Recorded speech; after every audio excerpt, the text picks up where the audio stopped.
Now we come to our final quickfire round called Scenes We'd Like to See. This is for everyone, so if you could all make your way to the performance area, please.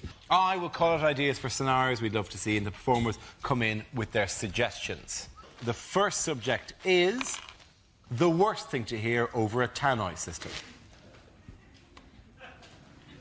Only you can hear me. The train to Nottingham will arrive in 5 minutes, which is a pity because this is Tesco. Second floor, but you can't get out. Welcome to our school sports day. Mark will probably get stuck in a sack. Ha, bloody ha.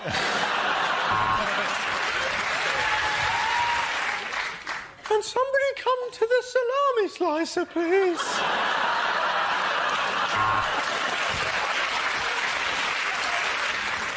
If anybody has found a Vicks inhaler... Ladies and gentlemen, we all know there will be a bomb on the tube, but will it be today?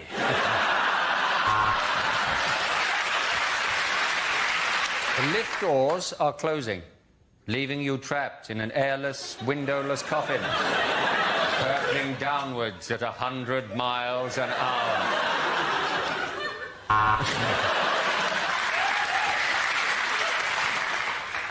Would the parents of the child that fell into the tiger enclosure please come to lost property to collect her shoes?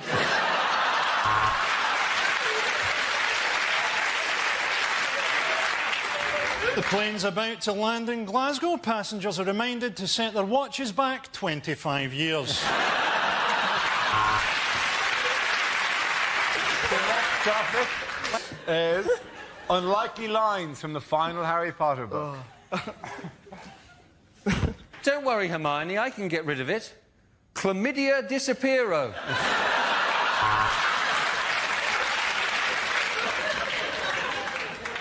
OK, Hermione, said Harry, unbuttoning his zip. I'll show you a really magic wand.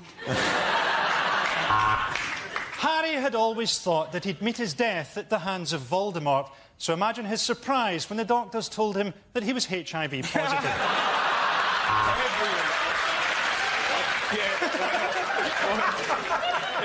No, there is no post today, said Ron. The Owls are on a one-day strike over pay and conditions.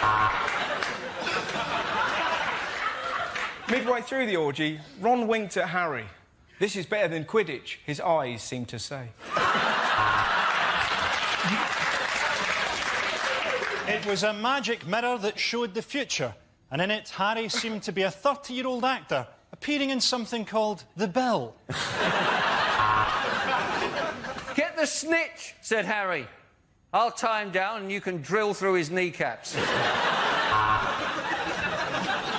As the old man stood in front of him in his robes, clutching his wand, Harry regretted transferring to Catholic school.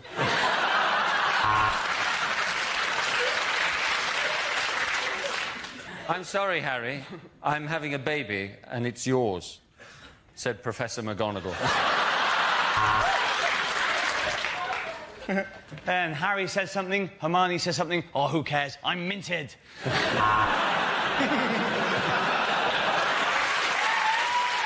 the end of that round, ladies and gentlemen, I have to give the points there to Frankie, Hugh and Mark.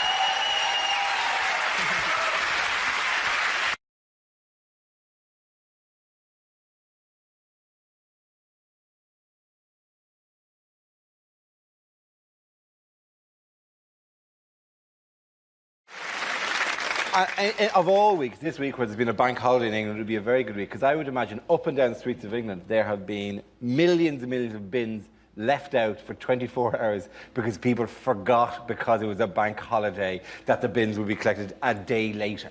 I don't know if you drove to any street at night, there are loads of bins out that people forgot, because we're stupid, and frankly we pay money so that you'll do it, so that I don't have to worry about that, and the bin fairies will come along and make the rubbish go away. Can I check something? Are you only supposed to put your bins out, what, on a certain day or something? Yeah, that is the way it works.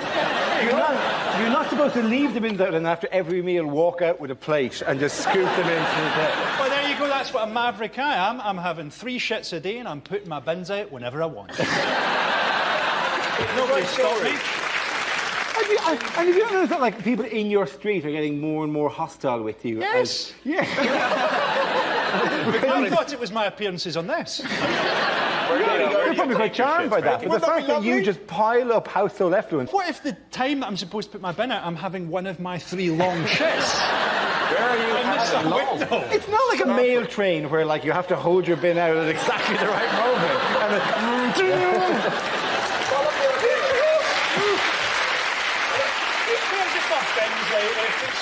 There's nothing in there that's of any use to anybody.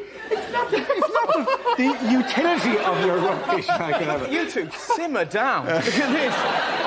Every night after we record this show, I have to go and do the fucking bins, right? I go home and not only do I have to do the bins, I have to separate everything I've used into every component part. Hounslow Council have given me... It's just driving me off the wall, right? Do you know about it? They give me a bag. They give me a bag. Every 2 weeks, I have to fill a bag with garden waste. Oh, not garden waste. I have to go to parks and collect leaves and put it in the bag.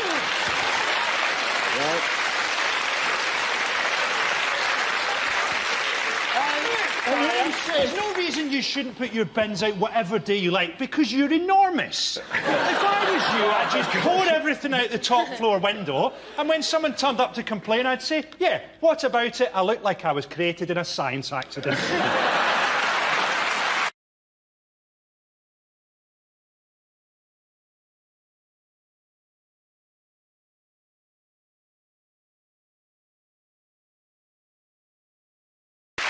Hello and welcome to Mock the Week. I'm Dara O'Brien. Joining me this week are Andy Parsons, Joe Caulfield and Greg Davis, Chris Addison, Hugh Dennis and Gary Delaney.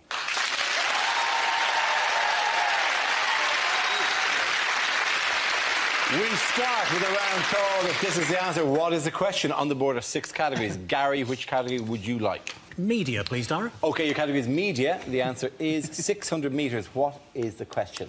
Is it...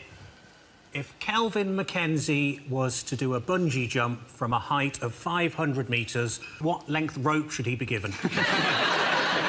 Is it, in fact, what head start would I need if I was competing against Usain Bolt in the 100 metres? Is it simpler than that? Is it how big are some trees, Dara? No trees are 600 metres. Simpler. Is it how far is the Queen's bed from her ensuite bathroom? How far away can Boris Johnson smell a custard cream? Is it, in fact, how far can the Proclaimers walk now? Is it at what distance is Theresa May attractive? None of the rest of us could do that. But good to have you on board. Is it when kicking Chris Brown in the bollocks, exactly how long a run-up should you take? Is it proportionally, if a clown's nose was the size of Dara's head, how long would his shoes be?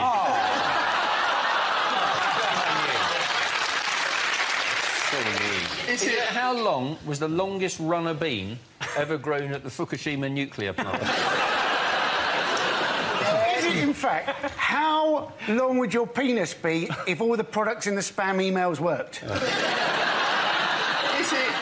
Is it what is the delivery radius of a relatively unambitious pizza company? Sorry, we'll move towards the correct answer, please. Is it the distance that Prince Philip sprinted to get hold of a copy of the French magazine Closer? Am I close? You can be closer.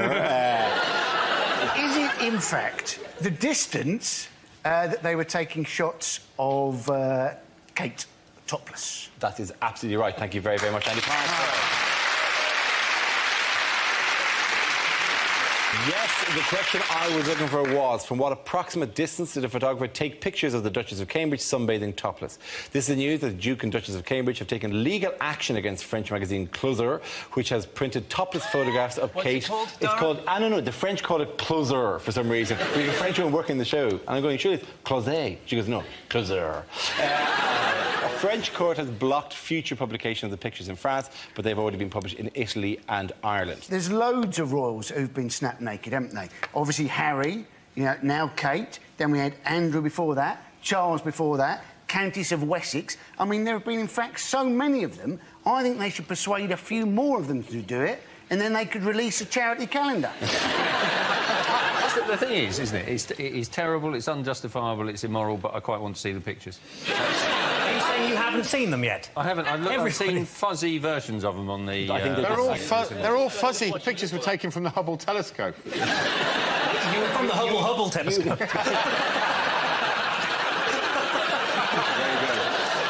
What I found intriguing was I think, I don't know what everyone was, I was certainly waiting for the next time she appeared in public to see if she would acknowledge what had happened to the cameras. And she didn't. She just did the same smile that she always does. Because if someone had photographed my meat and two veg, I probably would have come out and gone...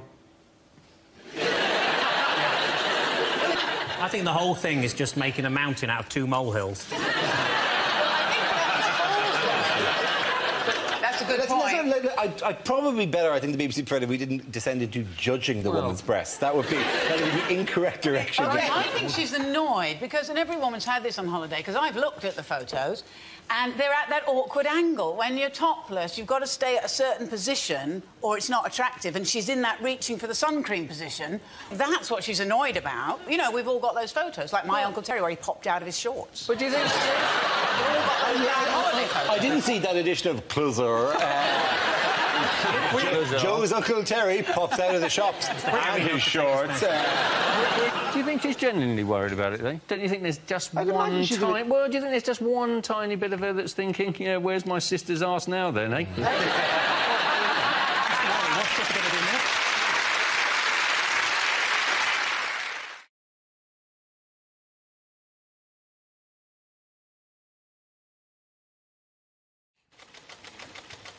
First topic is transport.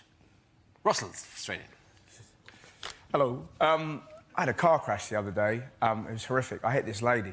She was in a car. She wasn't dressed as a bollard. It was so bad because I hit her, and then I sort of walked out to say sorry. And how unlucky is this? She was staring at me with real fear. For some reason that morning, I decided to wear a Grand Theft Auto T-shirt. Now... there's no way you can make that worse unless you've got a beer in one hand and go, not again. I've really got to buy a steering wheel.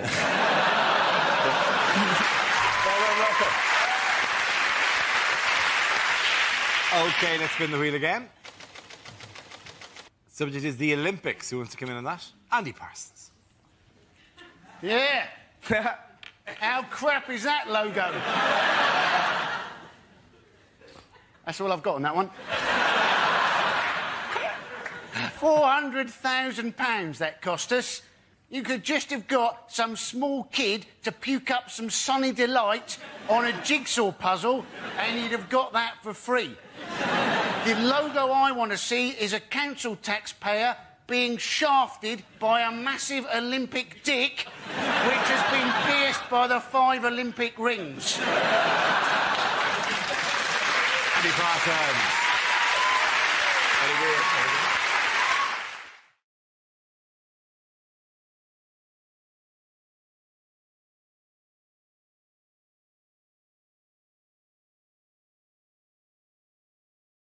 What is the recent news about Britain's population? Oh, there's loads of us. There's loads! There's loads! It's now gone up to 61 million. Now, this was reported by The Independent, for example, during the week, with baby boom drives British population to record high. Yep. Whereas The Sun said randy couples push population to 61 million. And brilliantly, the Daily Mail said an immigrant baby boom has fueling Britain's fastest population growth in half a century. Sounds like there's an agenda in place. What was lovely as well was the links, because The Independent and the Mail all had links to how population is going to affect us in the future. The Sun had a link from that news story that said 11 million people have had sex in their car. Are you one of them? I read about this story originally on the Daily Mail website, And it made a big thing about the immigrants, and then it said the average woman in Britain now has 1.9 children. And I thought, who are all these 0.9 people? And then I read the comments underneath, and there they were. Hello. What we need to do, I think, is put teenagers off sex, and I am the very man for that job. You know the way they send a prisoner round sometimes to tell kids in school that crime isn't going to be good for them? They should send me round to show them what sex is like in a long-term relationship. And for realism, in the middle of it, my 2-year-old son walks in and tells us both that he needs a poo.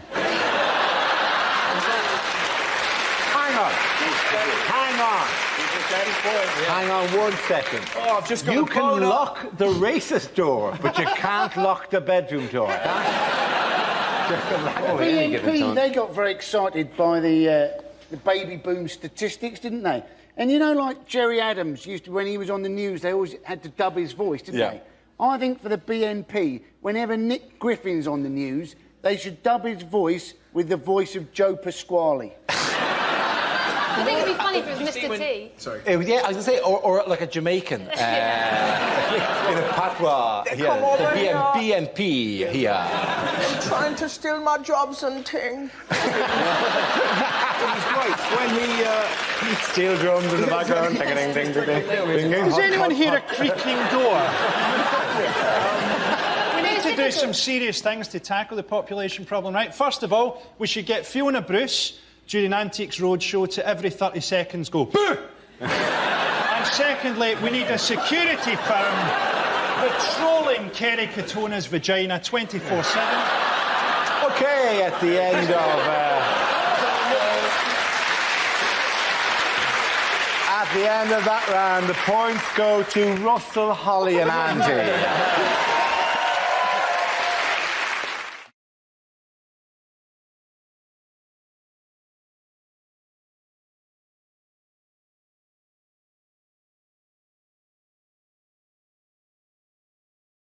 Okay, the next topic is things you wouldn't hear on a train. The next station will be Wimbledon. Change here for Overground, Underground and Womble free. The next stop for this train will be Waterloo. It's not meant to be, but the brakes have failed.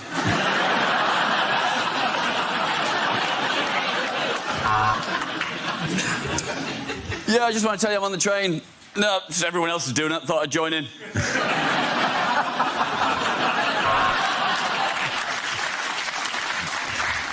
Hello, this is your driver speaking. Choo-choo!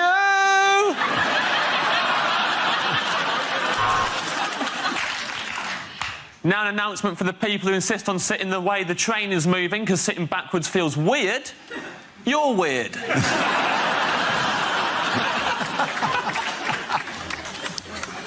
This train will shortly be arriving in Taunton. Please remember to turn off all mobile phones lest they mistake you for gods.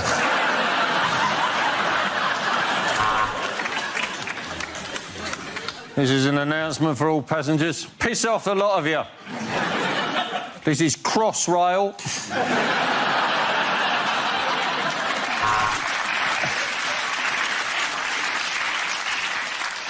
Due to Britain leaving the EU, this train will no longer stop at Ashby de la Zouch.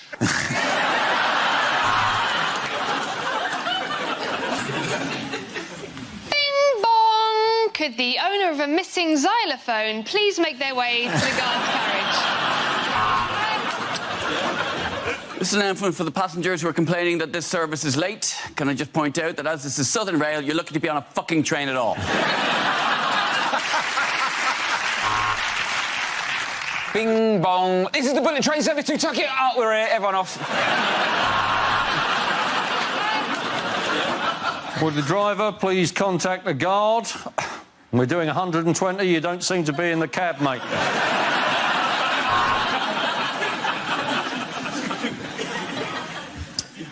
Please mind the gap between the timetable and reality.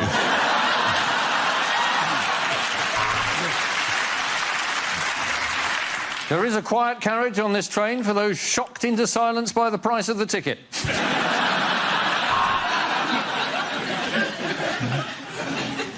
Oh, don't get off here. I was listening to that. Oh my God! I'm scared of tunnels. I'm so scared of tunnels. And the boys are going to egg here and days.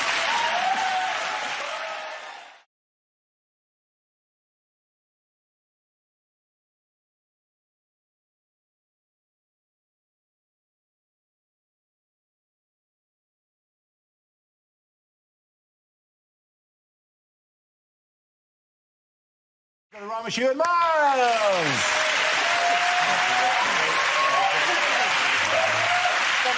Now we come to scenes we'd like to see. So if everyone can make their way over to the performance area, I'll read out this week's topics and we'll see what our panelists can come up with. OK, here we go. The first subject is unlikely greeting cards. Roses are red, violets are blue. Sorry, you're dead. What can you do?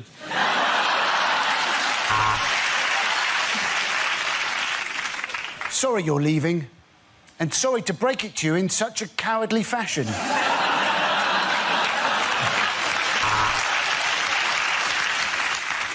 Happy Father's Day, whoever you are, wherever you are.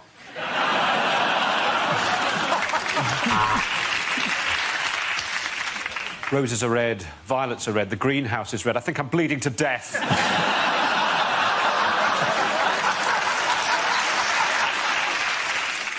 At this difficult time, I'm thinking of you, wearing suspenders and a mask.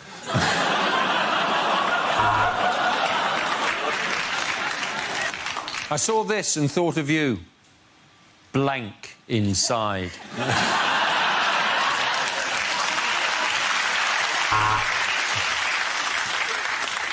My feelings can't be put into words, although the judge did describe them as inappropriate.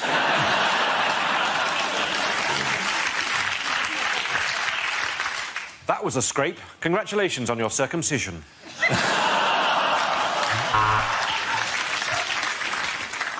Congratulations, you did it. And we'll prove it. The Crown Prosecution Service.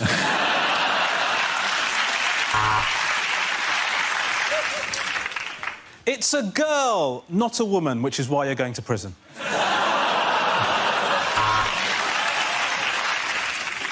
With deepest sympathies for the loss of your grandmother. / happy housewarming.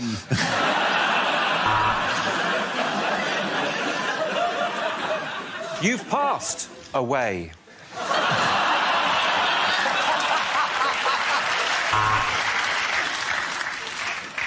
21 years, and this time you'll probably die in prison.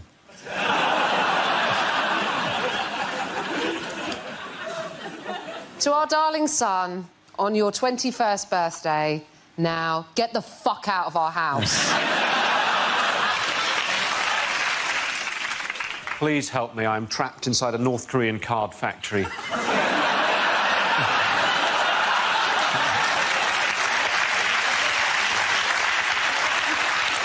Also, Iron Man says happy 4th birthday.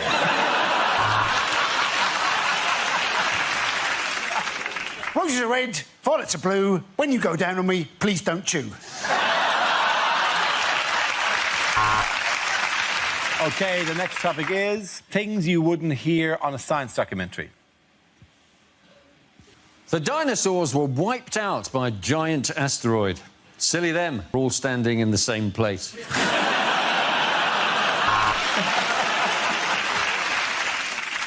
Does it burn anything other than Bunsen?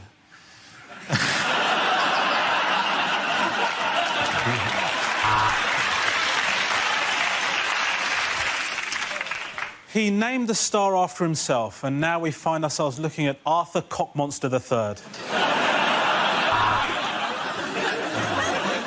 So, it glows in the dark and it has a half-life of 1,000 years. Frankly, I've never done a poo like it. On today's show, we'll be talking about the Jurassic period, where only dinosaurs and Bruce Forsyth roam the earth. He's old, isn't he?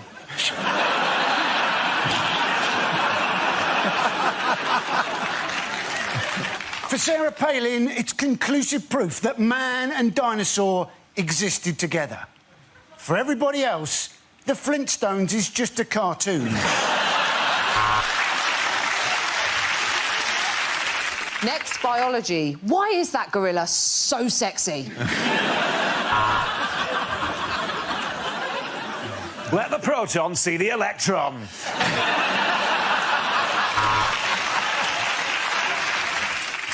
Scientists in Loughborough found the formula to make the perfect cup of tea, which is quite controversial as the grant was for AIDS research.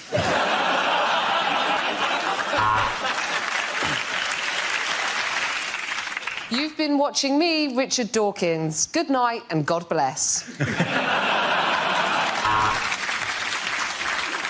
See, and the problem with cocaine is it's well Moorish.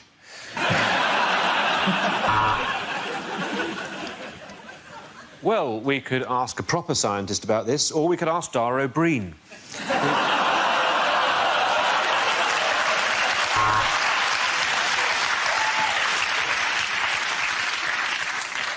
Hello, my name's Dara O'Brien. And to try and bring science to the masses, I'm going to appear in a programme with Stephen Hawking wearing a ridiculous hat.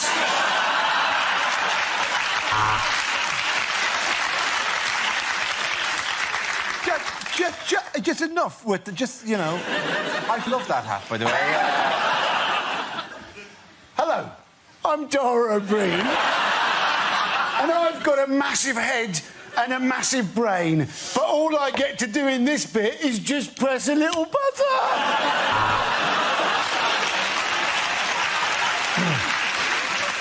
Mr. O'Brien, I award you a PhD. Phenomenal head, Dara.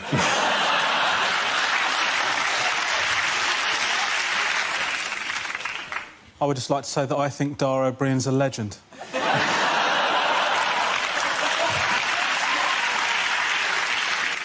I work with Dara O'Brien. And today, my experiment is to turn this joke into a P45. OK, well done, doing that round. Points got a rubbish. You're alone.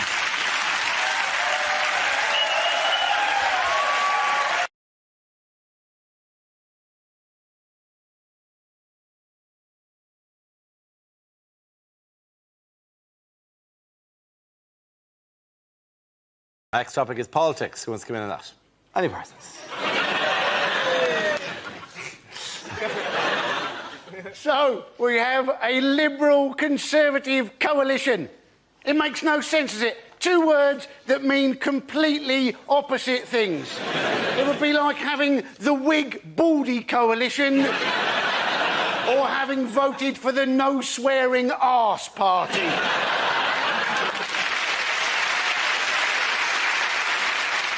We have a new Foreign Secretary, William Hague. I don't think he's going to be taken seriously, is he? Every time he goes to Afghanistan, they're just going to think, oh, it's Ross Kemp on another undercover show.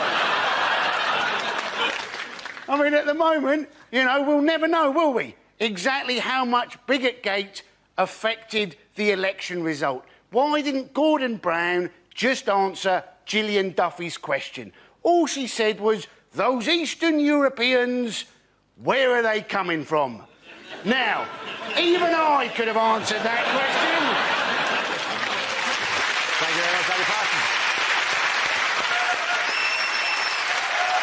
OK, that leaves us with Mickey. Let's see what topic you've been left with. Let's spin the wheel. And the topic is food. Oh, here you go. Now, this is one of my favourite topics because I absolutely hate restaurants. And my wife loves restaurants. She's middle class. She's been skiing and everything. And she loves a restaurant. She says, can we go to a restaurant at the weekend? And I say, yes, we can. And we're barely there 2 minutes, and she's like, isn't it a lovely ambiance? And I say to her, I don't know what you're talking about. I've worked out what an ambiance is. It's a night out about poor people, isn't it, basically? People with a few quid to say, can we just have one night out about the poor people turning up? You know what they're like, they'll be banging spoons together, singing My Man's a Dustman, creating an atmosphere. We want an ambiance. So we're trying to enjoy the ambiance. But something's happened spoiling it for me. There's no tomato sauce on the table. Creating the situation when my wife looked at me, she said, "You're going to ask for tomato sauce, aren't you?" I said, "Yes, I am. Because I'm going to have the risotto." You can't eat risotto without red sauce, it's too dry. It's a health and safety issue. You've got to zhuzh it up with a bit of red sauce, right? So I thought, I'm not having it. I said to the waitress, "Excuse me, do you have any ketchup in the building?" She's looked at me like I'm the worst pleb God has ever put breath in. She went off to the kitchen and I saw her making her way back with a pot about that big, about 2 chipfuls of tomato sauce. I thought, oh, here we go. She's tried to put it down and walk away like she's doing a drug deal or something. And I stopped her. I said, "Hold on, love, don't rush off." And I took a sip of it. And I looked at her, I said, "Jess, I'll have a bottle, please." Thank you very much, Jeffrey. Well done.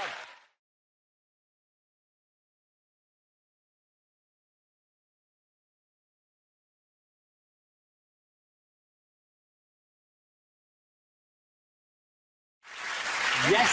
The question I was looking for is, what will the gap between Olympic Games be for the newly announced 2020 host city Tokyo? This is news that Tokyo has beaten rivals Madrid and Istanbul to stage the 2020 Olympics and Paralympics. The last time the city hosted the Olympics was in 1964. France are going to be pissed off, aren't they? Because, like, Japan's got it, Spain didn't get it, and Turkey didn't get it. Now, Spain didn't have any money, Turkey's next to a war zone, and Japan's had some nuclear meltdown, and still Paris can't get the games. Yeah.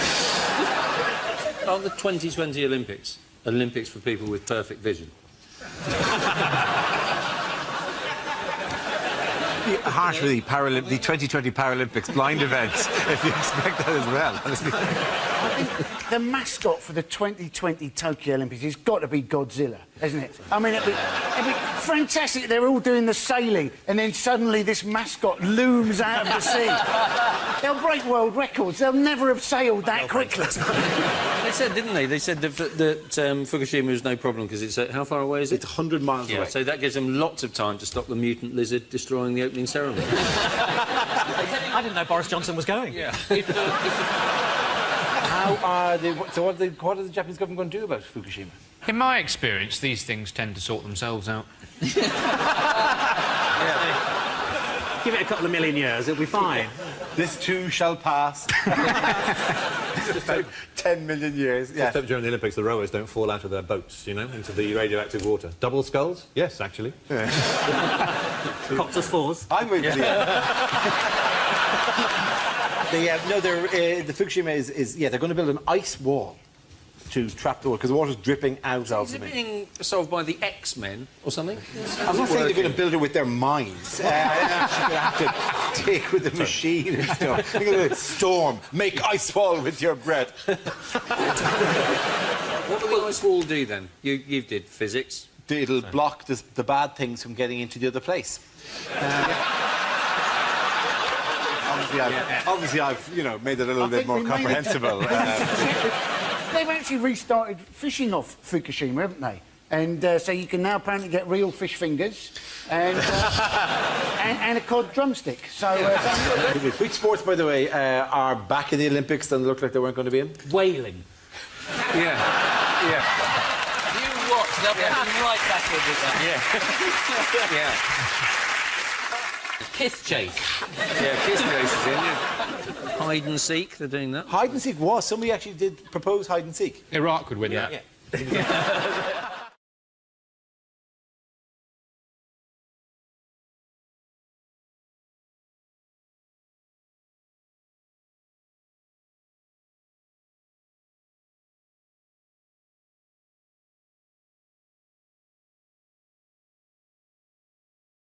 They were holding it in Northern Ireland, weren't they? And I suppose one of the advantages of holding it in Northern Ireland is if they do have any anti-G8 protesters, people in Northern Ireland are just going to laugh at them, aren't they? You know, call that a protest. We'll show you a protest. It's good for the protesters themselves, because I would imagine Northern Ireland is one of the best places to find a cheap second-hand balaclava. I did a tour last year and I was talking about the riots in London, and there was a point where I would go, "Did you see the riots?" to the audience, And Northern Ireland, in Derry, they went, Riots? My hole. There's like a genuine civic pride in how much better their riots were than the riots. One bloke shouted, "That was a shopping trip." And the reason I brought it up always is because there's one thing when it comes to riots, and this may have been like in their mind. There's one thing that they have in Northern Ireland that the rest of the UK don't have when it comes to riots. Do you know what it is? A loyalty card? No. Hello, John. Hello, yeah, back again. Looting you again. Yeah. A genuine grievance? No, a piece of equipment. It's actually the UK's, but they're all stored in Northern Ireland. It's water cannons. It's water cannons. But they could make those friendlier by popping a Barocca in. Hang on, if you put a Barocca into a water cannon... You just get friendly foam. It'd be like a disco. Everyone would love it. So it'll be orange. It might be a bit antagonistic. Yeah. All of the UK's water cannons are stored in Northern Ireland. The funny thing is, if you ask that in Northern... Everyone in Northern Ireland knows that. If you ask, hey, why were there no water cannons in London riots? Everyone in Northern Ireland knows what. But if you ask in, say, Northampton, why were there no water cannons at the London riots? The genuine first answer was hosepipe ban.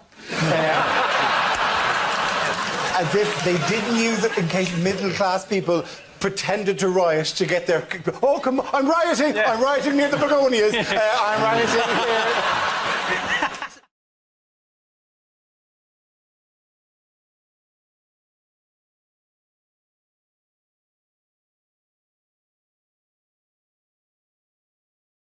So what was the story with it? Why are they... Well, it's all an argument about supposedly dangerous extremism in Birmingham schools. Yes. Are you thinking, surely everybody who's ever grown up in Birmingham has thought about blowing up most of Birmingham at some point or another? It's caused big problems in Birmingham, though, hasn't it? I mean, sort of community problems, the radicalisation of schools on one side against the other. There was this brilliant thing in The Guardian which said... there was a community leader said there was a wider concern that there may be a witch hunt against Muslims, he said. And then in a phrase which you may want to reconsider, he said, in which case all stakeholders will need to work together.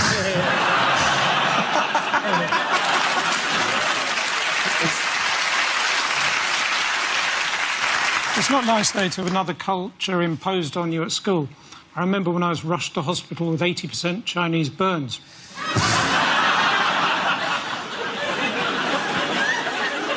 I would have thought the key to, you know, whether a school is being radicalised, the clue really is in the nativity play, isn't it? When the three wise men come from the east, they're found to be on false passports and they're arrested under the Prevention of Terrorism. I think having, you know, religious extremism taught in schools, it doesn't really do anyone any harm. I mean, I had fairly extremist religious, you know, schooling when I was a child, and I feel perfectly well integrated with you hideous, proddy dogs. Do you find you get on with this vermin perfectly well? They're all going to hell and going to die, so it's fine. But, you know, and we'll laugh at them from Catholic heaven. And what suggestions be made for Ofsted inspectors? How should they change the way they do this because of this? They said that they were going to have dawn raids, which Yes. I thought was probably unlikely to yield many results, given that schools don't open at dawn. Just breaking a door, just like a janitor, just... What are you? We don't open for another 2 hours. He was riding a gondola. Is this doing the more canals in Venice? Canals in Venice, Birmingham. This is how janitors get to work in Birmingham. They ride the canal. At the end of that round, the points go to Romesh, Catherine and Andy.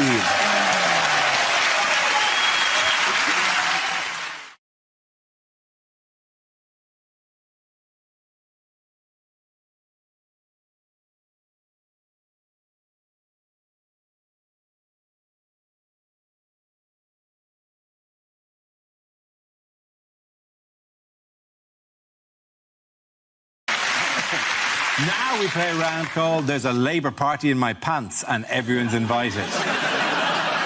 This game involves Nish and Milton, so if you could make your way to the performance area, please. This round is a stand-up challenge. I launched a wheel of news, and wherever it chooses to stop, one of our performers must step forward and talk about that subject. OK, here we go. Let's spin the wheel. And the first topic is health. Who wants to come out? Nish. had a bit of a health emergency last year. I was doing the washing up and I cut my hand. I was washing up and I pushed my hand into a glass. The glass shattered and it slashed my hand here and I had to go to hospital. And let me tell you this, the NHS staff are incredible. They're really nice to me. They're really sweet. One of them called me a brave boy. Which is good because I was being one, so I don't know what you're laughing at, OK? I'm the one with the badge. Anyway, before I did that, I did something which I probably regret doing. I called NHS 111. Now, if you don't know what this service is, it's a service the government has brought in to replace NHS Direct. So if you have a non-life-threatening emergency, you're supposed to dial 111 on your phones. Now, I'm sure that these people are very nice, but based on my experience, they have proportionately less skill than their numerical value compared to 999, because it was the blind leading the blind. At one point, she said, "How is the blood?" And I said, "Red," because I had no idea. Then she said, "Is there a lot of blood?" I said, "Yes," because there was a lot of blood. And she said, "Is there enough to fill a mug?" I've got no idea. I don't wish to brag. I have a lot of different mug sizes in my house.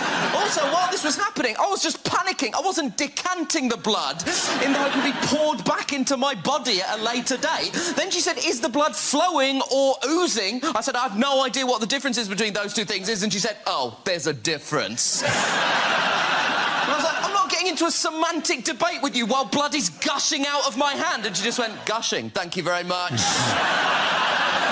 Well done, Miss Kumar. OK, that leaves us with Milton. Let's see what you've been left with. And the topic is transport. When I was at school, my bike was smashed up. It was my own fault, really. I just handed out leaflets saying, "Bullying, let's break the cycle."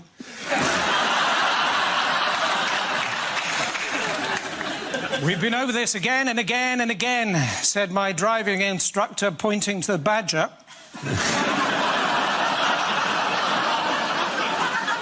Apparently, there is actually a road in the north of England called Quality Street. And there's only one person living in it, and he's both Turkish and delightful. Tricky, isn't it, if you're both a moth and a sea captain? In charge of a ship. But up ahead, you see a lighthouse.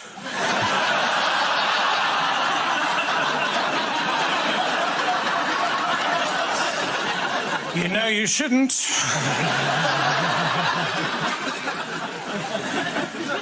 Toilets in trains are rubbish, aren't they? Especially the one right at the front, and the bloke in there gets so cross. And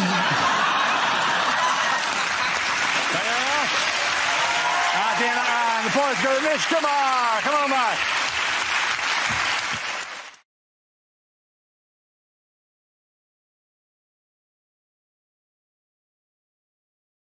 Let's spin the wheel for our first topic. And the topic is exercise. We all know we need to do more exercise. I mean, we've now got the fattest kids in Europe. I'm not going to make fun out of obese children. I've learnt not to do that. They will come down on you like a ton of bricks. I didn't like exercising as a kid. When I was a kid, I was made to go swimming in a pool that had a Veruca pool before you got into it. The Veruca pool. Do you remember the Veruca pool? They actually called it the Veruca pool. You can't encourage children to walk in something that's called a Veruca pool. It's like offering somebody the use of your chlamydia flannel, isn't it? I mean, I try and exercise a bit more now. I've started doing yoga because apparently it increases your flexibility and spirituality. And I've got to be honest, it's pretty good. I'm now so good at the downward-facing dog, I have on occasion caught glimpses of my own third eye.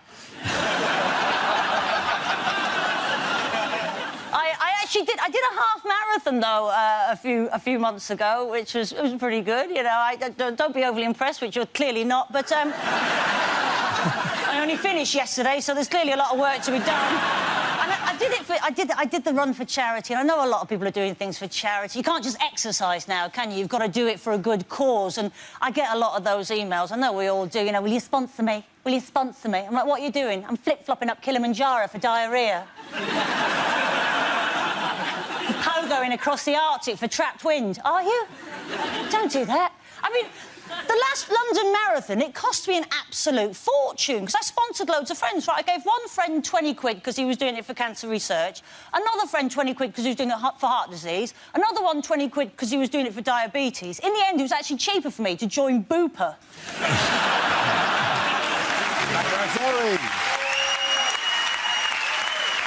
OK, that leaves us with Milton. Let's see what you've been left with. Let's spin the wheel. And the subject is work.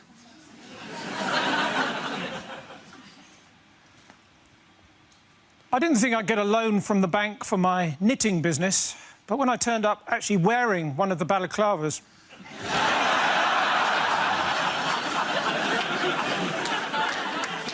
I used to be a weatherman. In fact, does anyone want to buy a broken barometer?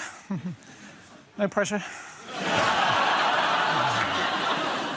If there'd been a mix-up, my uncle could have ended up as the next president of the United States. He's an undertaker in the army, or Barack Obama.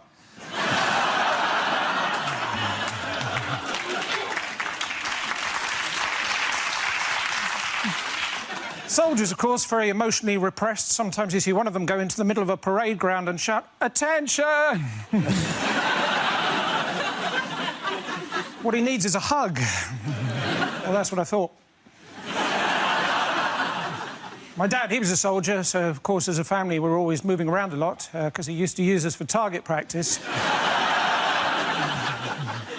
6 hours I had to wait in the other day for the electrician until he opened the cupboard under the stairs and I was able to leap out at him. I remember when I was a policeman, I was asked to seal off an area and I went... "Arr!" That's all right, thank you. Well done. Points there for River Jones. Come on back.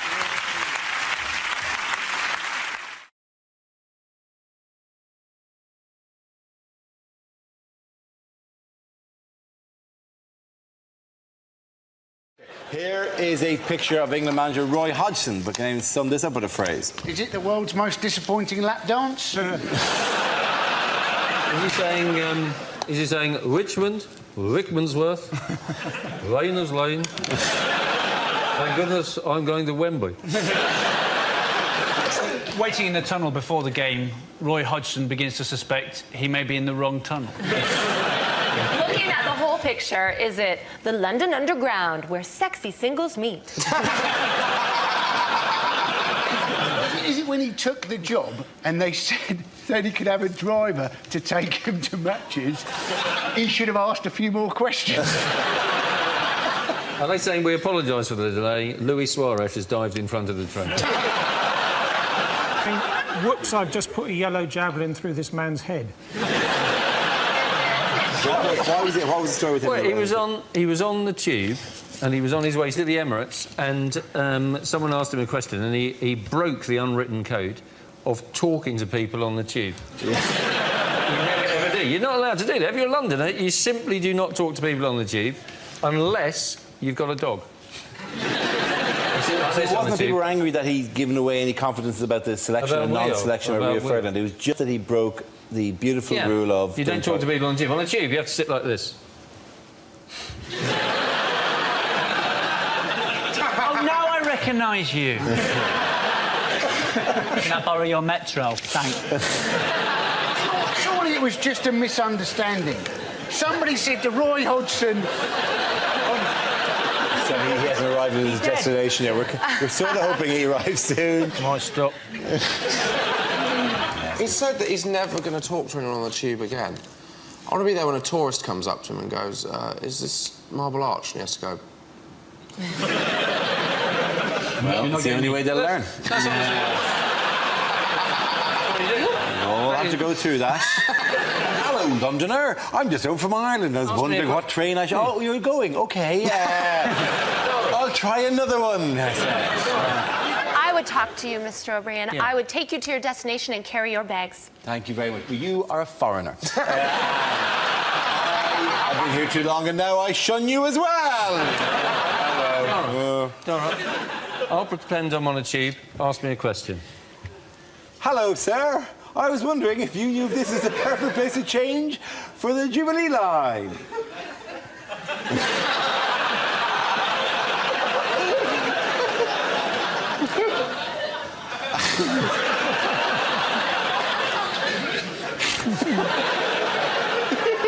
Excuse me, I was wondering if this is the right place for... I want to get to Buckingham Palace.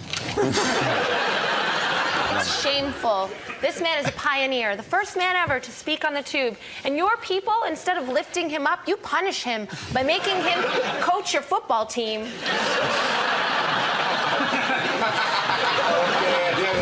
The points go to Josh, Catherine and Andy.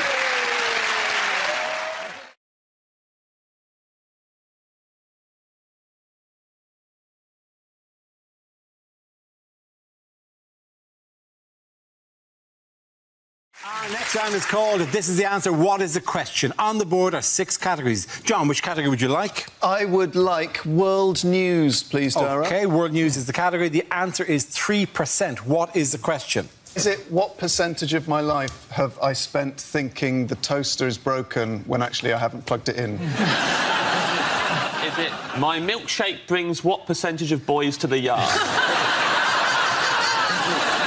Is it, what is my success rate for plugging in a USB charger the right way around first time? Is it how much of a portion of Viennetta you get around Jeremy Hunt's house? What percentage of the population of Midsummer are still alive? Is it how many of Southern Rail's trains run today?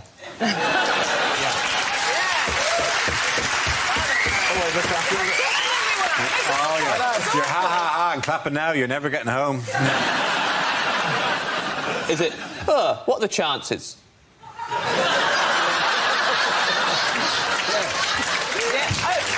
Very true.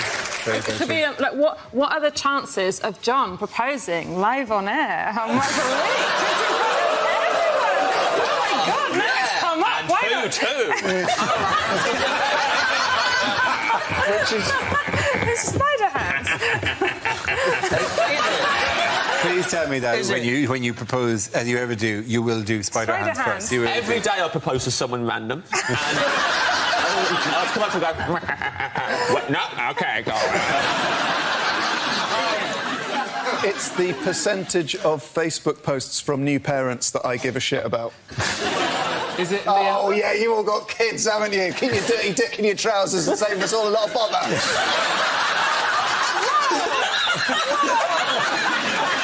This is so much like an anxiety dream for me. Will you marry me?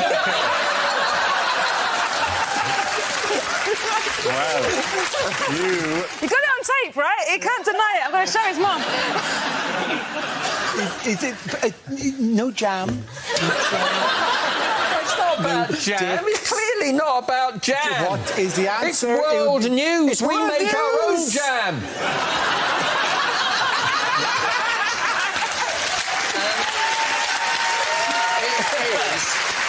It is, I suspect, how far ahead is Hillary Clinton in the polls? That's absolutely correct answer. Thank you very much. You get the same.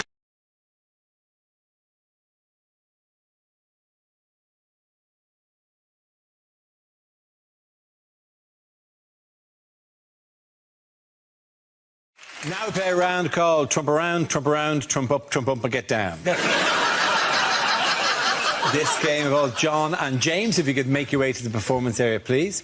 This round is a stand-up challenge. I launch the wheel of news, and whoever chooses to stop, one of our performers must step forward and talk about that subject. OK, here we go. Let's spin the wheel. And the topic is home life. Who wants to come in that?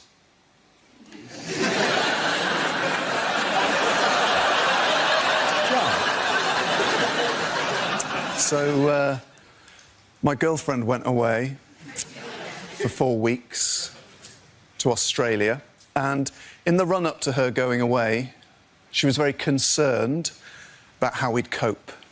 I... sort of less worried about that. I'll be honest with you, what I was mainly thinking in the run-up to my girlfriend going to Australia for 4 weeks was... Lads, down the pub! That's a pint glass, by the way. turns out they've moved on. Their girlfriends aren't away, their kids exist. And my flat is now just turned into a blank, grief-walled cell of despair because I see it without my girlfriend in it for the first time. And so my mind just begins to fill with all the everyday things that lose their magic without her, because that's what I think love is. It's a domestic thing. The other day, she was emptying the bin, and I knew it was going to split because she doesn't buy heavy-duty bin bags because she doesn't listen to me. And she's lifting out the bin, and I can see the main sort of bulk of the refuse is staying there. Meanwhile, the bag itself is just stretching, getting clearer and clearer till it's little more than a shadow. And I think, well, that bag is going to split, but I can't tell her because I've learned. I hear this shrill cry. It's a sound that I've not heard my girlfriend make before, because I'm not much in the bedroom. And I thought, well, that bin bag split, hasn't it? Time to go and lighten the atmos with a few choice quips about why we use heavy-duty bin bags. John Robbins. OK, that leaves us with James. Let's see what your topic is. Let's spin the wheel. And the topic is cinema. Where you go? Speaking of the cinema, Sarah Pascoe's an idiot.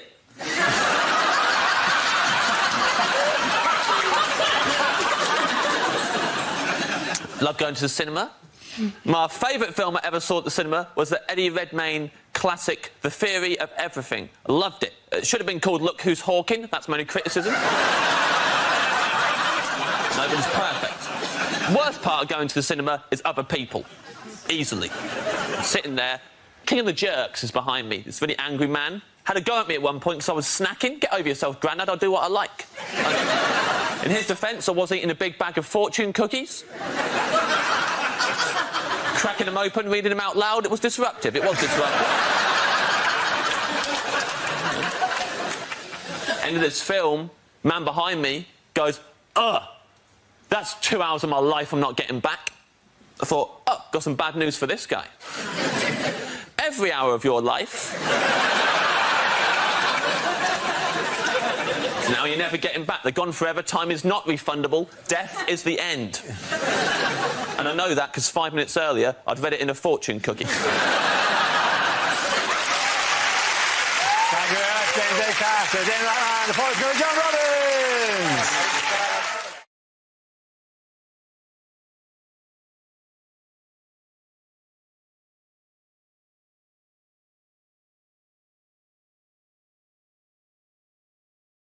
Unlikely chat-up lines.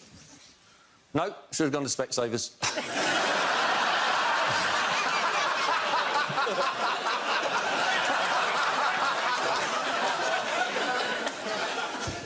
My name's Ed.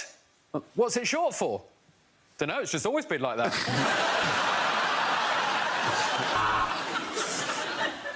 You had me at hello, which is why most of my friends think I'm a bit of a slag. Your father must have been a thief, and I'm going to catch him if it's the last thing I do. Your father's got a prison.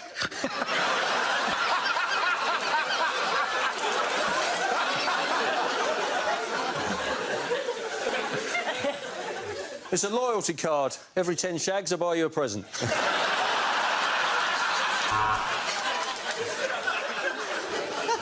Hey, are you a parking ticket? Because I picked you up on the street and now I can't afford to pay you.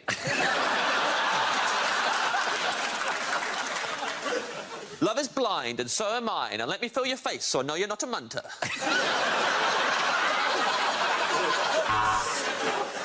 I'd say my approach to sex is a lot like the government's approach to Brexit. I go in hard and then pull out when I realise I have no idea what I'm doing.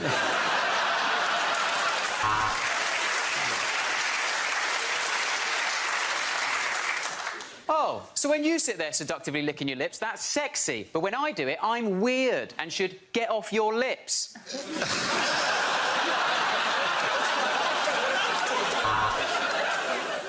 You look like $1 million. Less impressive than you would have done 10 years ago.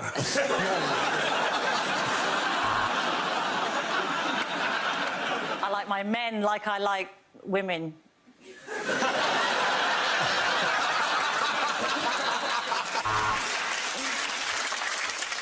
Hey, girl, you must be tired, because you look real tired. Get some rest, lady.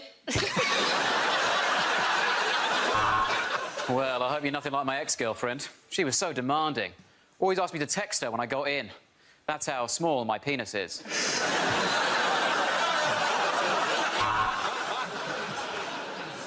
So do you come here often? To this STD clinic? If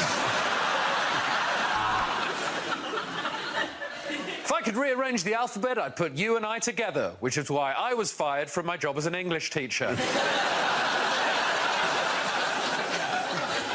Roses are red, violets are red, you are red, the sky is red, I'm bleeding in the eyes. You've got an arse that just won't quit, despite calling an election and losing a majority.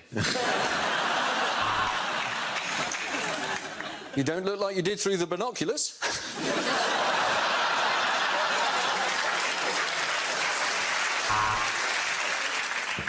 If I said you had a nice body, would you hold it against me while I cry on your shoulder? I'm so lonely, God, I'm so lonely. On a first date, I always like to go Dutch. I don't mean I split the bill, but I'll do some really kinky stuff in clogs.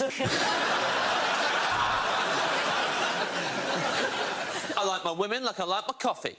Always getting my name wrong.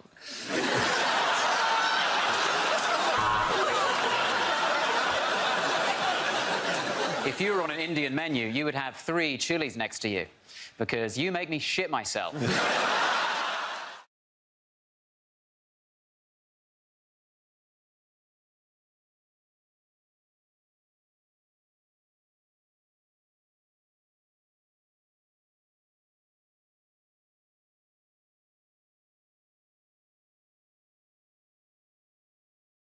The Large Hadron Collider in CERN in Switzerland starts on Wednesday. Or to give it its proper name, the Black Hole Machine.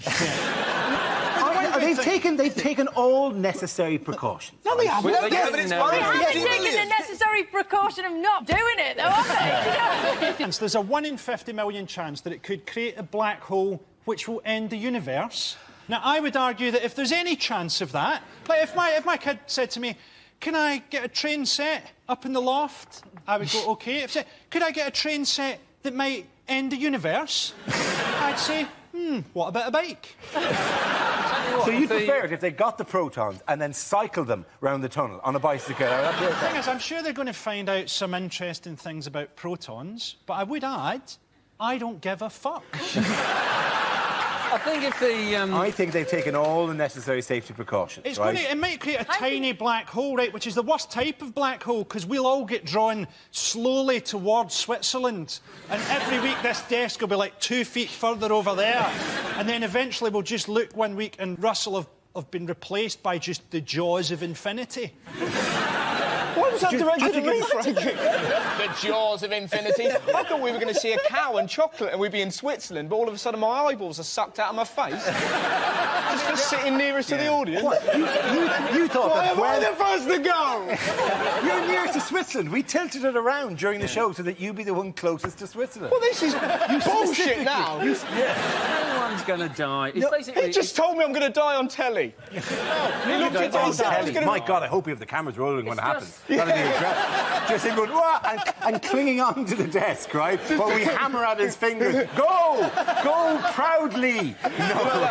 Go, Russell! Go, Brett. You'd be like that. There's more space on scenes we'd like to see. It's just not going to work, though, is it? Because what they're looking for is a thing called the Higgs boson. Yes. Is that right? Which Yes, is it a is. subatomic particle, which is, you know, lasts for a million trillionth of a second. It's incredibly small.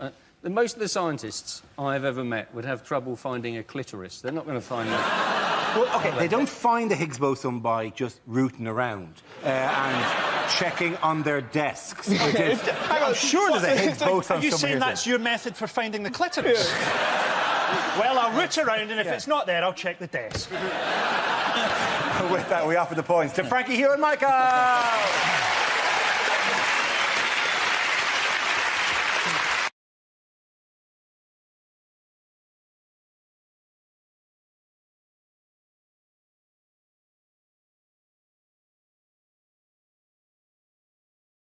leaves us with Mickey. Let's see what topic you've been left with. Let's spin the wheel. And the topic is food. Oh, here you go. Now, this is one of my favourite topics because I actually hate restaurants. And my wife loves restaurants. She's middle class. She's been skiing and everything. And she loves a restaurant. She says, can we go to a restaurant at the weekend? And I say, yes, we can. And we're barely there 2 minutes, and she's like, isn't it a lovely ambiance? And I say to her, I don't know what you're talking about. I've worked out what an ambiance is. It's a night out about poor people, isn't it, basically? It's people with a few quid to say, can we just have one night out about the poor people turning up? You know what they're like. They'll be banging spoons together, singing Mailman's a Dustman, creating an atmosphere. We want an ambiance. So we try and enjoy the ambiance. But something's happened spoiling it for me. There's no tomato sauce on the table. Creating the situation when my wife looked at me, she said, you're going to ask for tomato sauce, aren't you? I said, yes, I am. Because I'm going to have the risotto. You can't eat risotto without red sauce, it's too dry. It's a health and safety issue. You've got to zhuzh it up with a bit of red sauce, right? So I thought, I'm not having it. I said to the waitress, excuse me, do you have any ketchup in the building? She's looked at me like I'm the worst pleb God has ever put breath in. She went off to the kitchen and I saw her making her way back with a pot about that big, about 2 chipfuls of tomato sauce. I thought, oh, here we go. She's tried to put it down and walk away like she's doing a drug deal or something. And I stopped her. I said, hold on, love, don't rush off. And I took a sip of it. And I looked at her, I said, Jess, I'll have a bottle, please.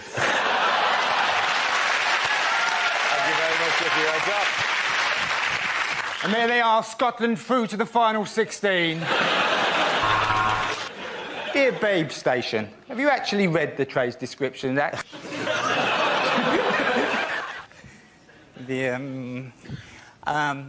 A few years ago, my wife and I had a baby. Well, we didn't have it straight away. We had to cook it up for a little while. And so she suggested we go to these classes run by the National Childbirth Trust in our local area. They're very middle-class antenatal classes. They're run by this fascist breastfeeding woman. Who's basically, you can go to her home on a Tuesday night. She's breastfeeding her 9-year-old son during the session. It's not awkward. All the men are checking the coving out.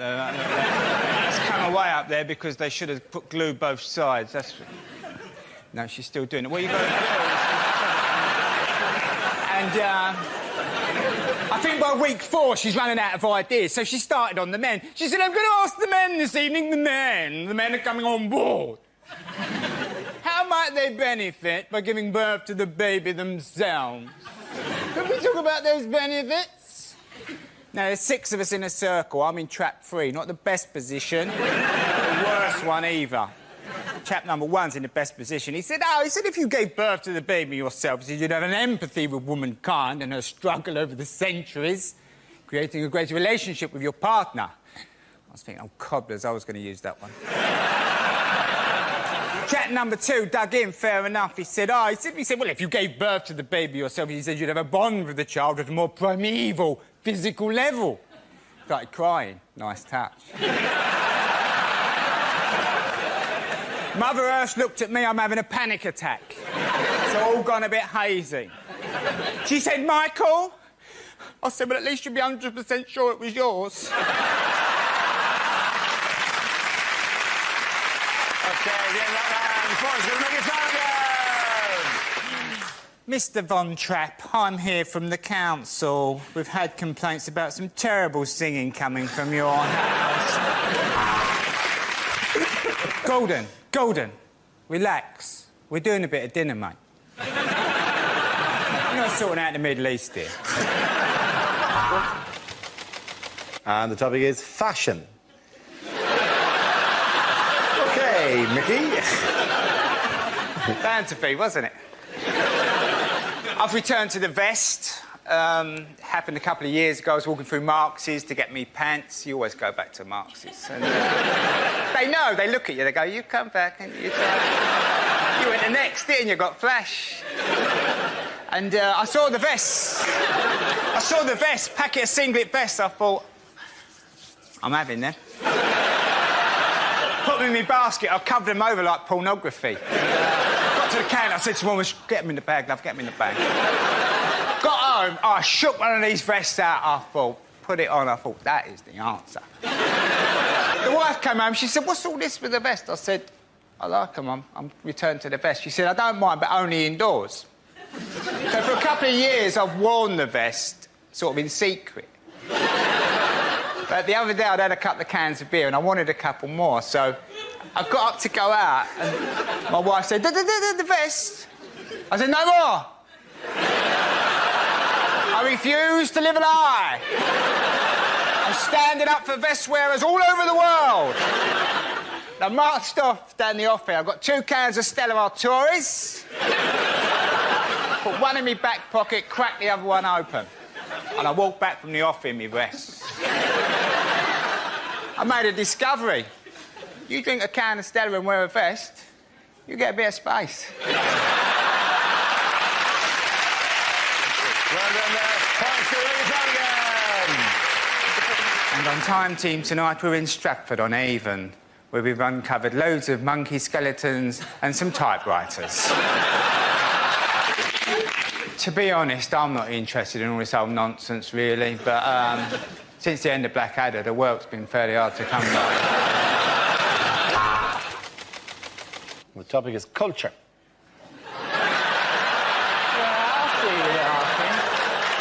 Yeah, here we go, look.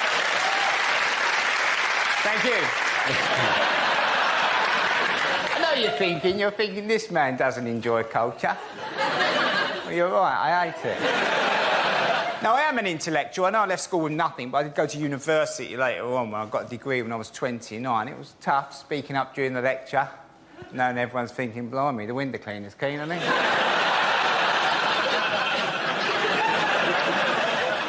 But when I came out, when I got the degree, I thought, that's it, I'll be interested in things now. When it's all going to be fine. So I thought I'd go back to the art galleries again. Went into the art gallery. I don't like art galleries. I'm never quite sure how long you're supposed to look at the pictures for. I should give you a bit of guidance, you know, because I can crack on in a gallery, I really can. 3 or 4 minutes. Boss, that's not bad, that's not bad, that's not bad. Just mess that up. I can be over by the door in about 5 minutes. The wife's crying at a Matisse. Come on, love, there's a Weatherspoons round the corner.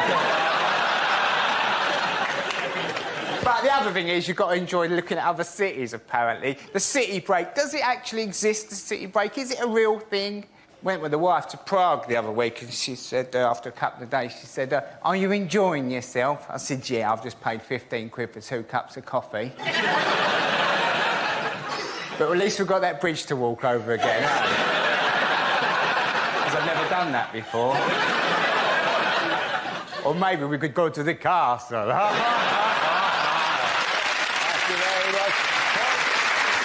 Who's the chap in the A team who would not get on the aeroplane? Was it A, B, or B, A?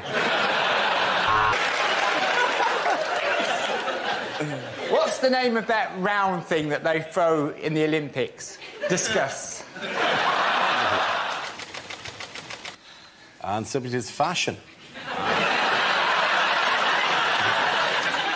Now, I'll tell you about fashion. Now, a few years ago, I was looking for a new image. So I started going on stage like this, thinking that'll create an image for me. They'll go, oh, you've seen the geezer, stunning looking, where's his top button done? But I subsequently found out the image this tends to create is you're a wanker. So I looked into the whole issue of it, and I'll tell you the situation with the shirt button, OK? So, because the people don't really thought of like that, they tend to undo their top button. There we go. It's better, isn't it? However, it's not enough. Still a bit too high. Still a bit of tension in the room. What you really want is one more. Watch. See that? It's palpable, isn't it? Everyone's going, whoa, thank God for that. That is the level of buttonage we require from a man going out for the evening to the all-bar one. Very good. However, if I go one more, I'm suddenly back to being an arsehole again.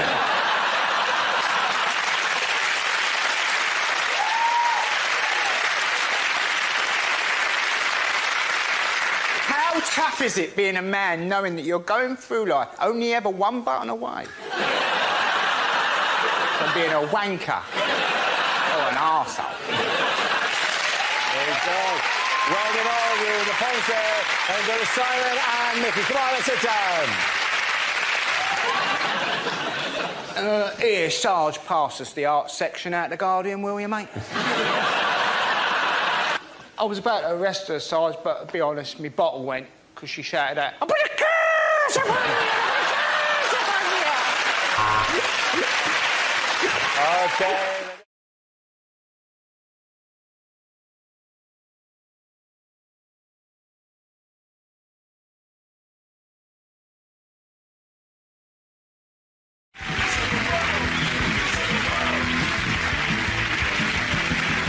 Now we come to our final quickfire round called Scenes We'd Like to See. This is for everyone, so if you could make your way over to the performance area. I caught ideas for scenarios we'd love to see, and the performers come in with their suggestions. OK, here we go. The first subject is questions that were rejected from this year's exams. If the answer is 9, what is the question? When you finish this exam, please will you turn your paper over and mark it? Using Darwin's theory of evolution, explain Boris Johnson.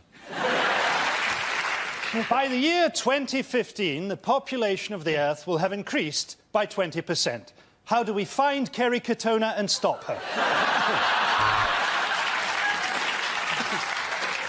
Complete the following sequence. 16, 35, 24, 8, 9. Now open the safe, grab the stuff and get in the getaway car. If an object is travelling at 750 miles an hour, encounters resistance and slows to 0, for how many months will Richard Hammond have to wear nappies?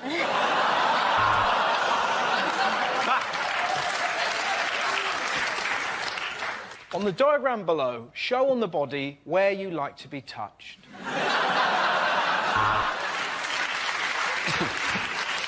Describe Uranus without telling your parents. Amy is 16. At least she said she was. How much trouble are you in? Complete this crop rotation. Wheat, fallow, rock festival, BNP rally. If everybody in Class A is called Tom, Thomas or Tommy, and every second boy in Class B is called Tim, Timothy or Timmy, what the fuck is going on? Unlikely questions from this year's exams. Discuss the metaphysical meaning of the following poem. My friend Billy has a 10-foot willy.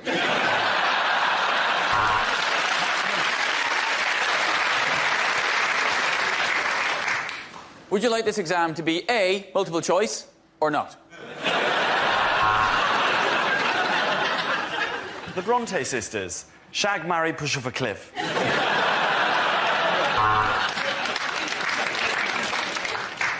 Discuss the following. The Nazis got all their ideas from the History Channel. Who was the chap in the A team who would not get on the aeroplane? Was it A, B, or B, A? If a bank loses £60 billion in a 6-month period, using numbers that you've plucked out of thin air, work out what the chief executive's bonus will be.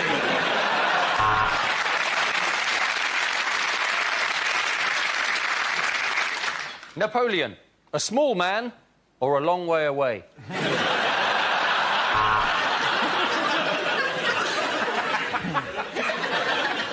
Quantify n in terms of q when q is a positive integer that dissects a parabolic curve. How's your lucky pencil case now?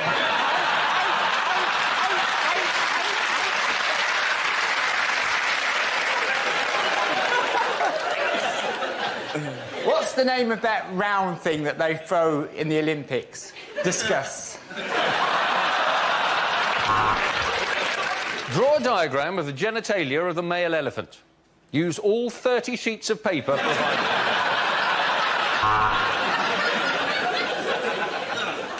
Biology. Without singing, what is the knee bone connected to? Explain the use of juxtaposition in Macbeth. Alternatively, write down everything you know about Macbeth in a blind panic because you've got no idea what the word juxtaposition is. Drama. Question 1. What was it that first made you want to become a waiter?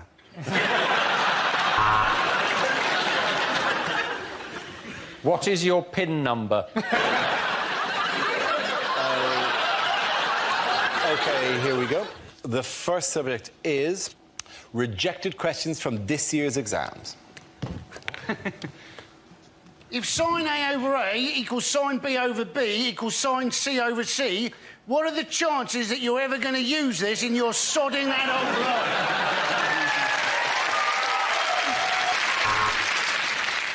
According to Germany, how much is Greece worth?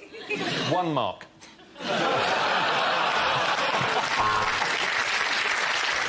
Exam board of Zaragoza.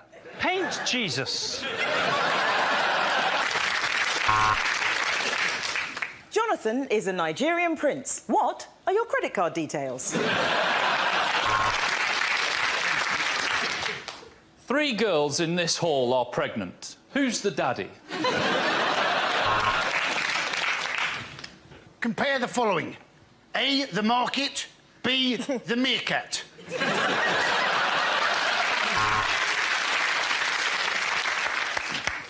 Heat the crystals until they produce a vapour. Inhale. The exam seems easier now, doesn't it?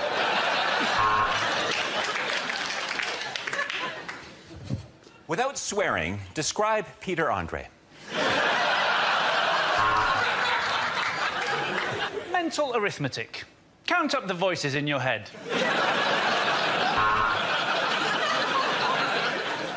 Using the paper provided, roll a joint and pass it round.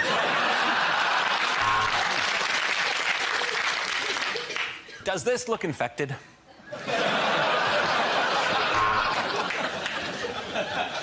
In the recent Olympics, Great Britain won 3 times as many gold medals as Australia. That's not a question, just a statement.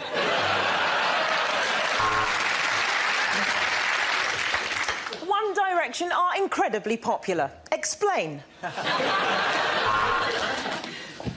Sport. How do you spell Akabusi? Is it A-K-B-U-C? Yes or no? If Steve eats 2 apples, an orange and a banana, why is he such a fat fucker? Questions omitted from this year's exams. Using pi, distract the fat kid next to you so as you can copy his answers. Using only the English language, write something.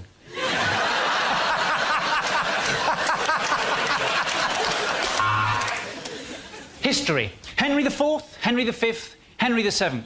Which was the greatest Hoover the caretaker ever had?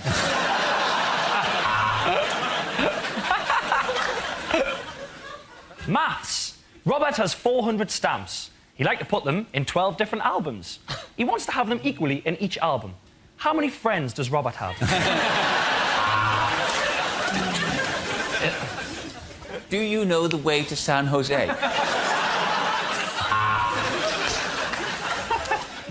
Religious studies. If 2 men have been married for 10 years, for how long will they burn in hell for? If the fluid has been flowing at 21 litres a minute for 15 minutes, what on earth is wrong with my bladder?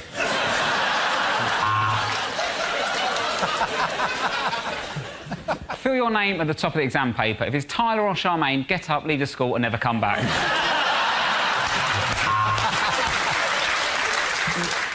Using only the mass of the ass and the angle of the dangle, calculate the measure of the pleasure.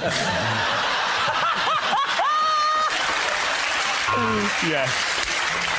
If a man travels 12 miles each day to buy a loaf of bread, how long before he realises that living in the countryside is shit?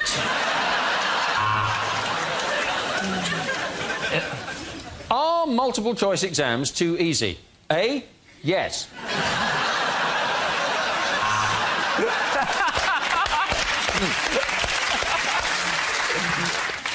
optician's final exam. What do you think are the main causes of short-sightedness? And now? How about now? And now? What about now? And now?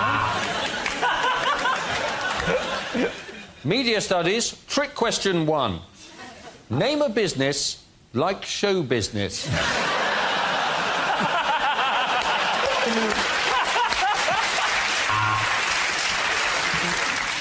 Geography. What is to blame for climate change? A, the sunlight, B, the moonshine, C, the good times, or D, the boogie?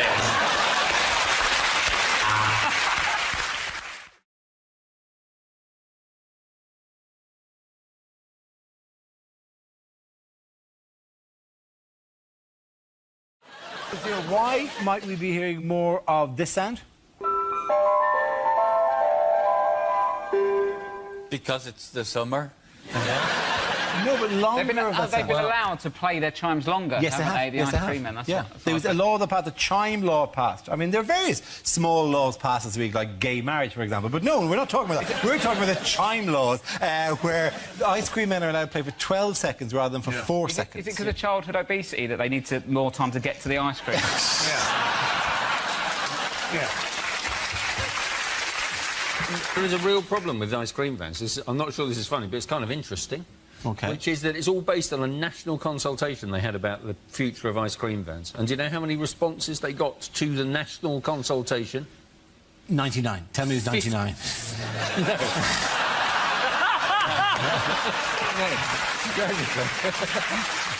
OK, at the moment that we're recording now, what is the nation gearing up to? What is... Pancake Day. No.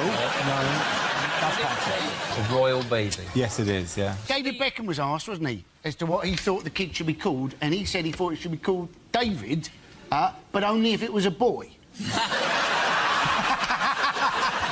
And you're thinking, when has David Beckham got so sensible about names? Brooklyn Harper Cruise. You can't tell whether it's male or female or a boat trip round New York. It has to be something that goes with princess or eventually queen. So, Latifah, or of the South. Those are... No, do you want a better name? It's Greatest Hits.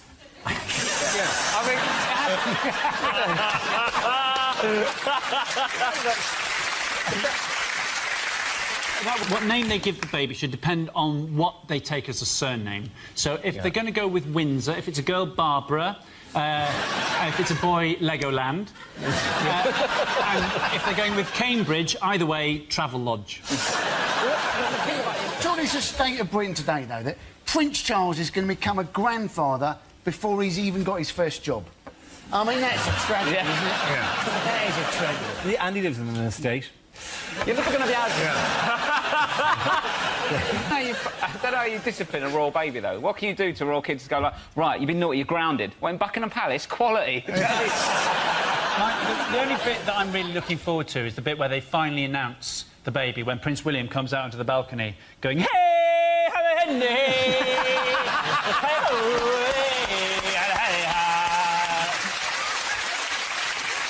A man with children. Just a bunch of giraffes on the...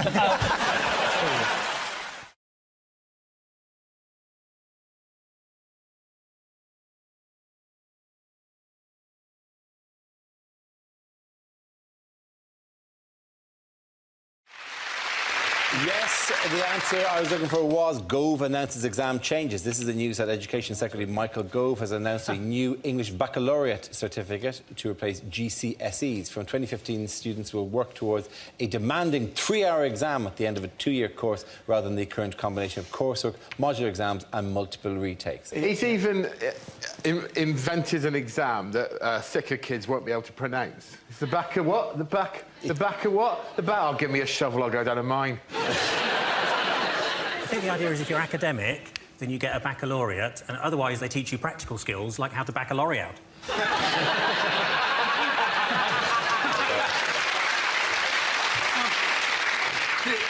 The Tories have assured us that under this system no child will be left behind, but how can we take Tory promises that no child will be left behind seriously when their leader's David Cameron? What's the... Do you know what the abbreviation is? It's called EBC. EBAC. It's called the EBAC. Which is when Yorkshire people make payment over the internet.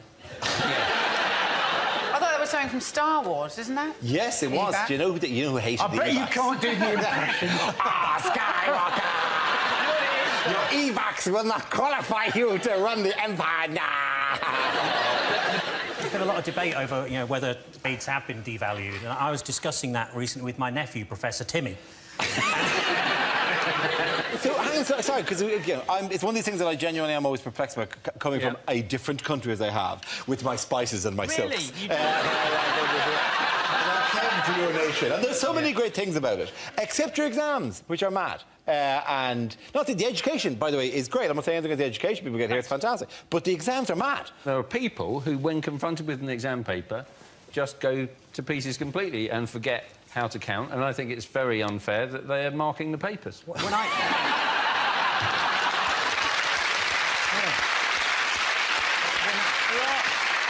are people who just shouldn't be taking exams. My friend Carl was at sixth form college with a girl who got her A-level results, and when she pulled out the piece of paper with the 3 letters telling her what her future would be, she went, that spells none. People make an awful lot about the pressure that kids are under, and I suppose they are, but speaking as an ex-teacher, that when it comes to exam time, there's far worse pressure on the teachers, because you have to spend sometimes 4 or 5 hours in those halls just walking up and down, and it's a recipe for insanity. I had no choice when I was teaching but to invent a game called Campile. It was just to see who could walk up and down the aisle the campest.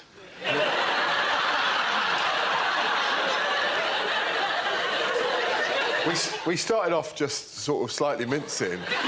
Honestly, by the end of it, I was walking down a full aisle of children like this.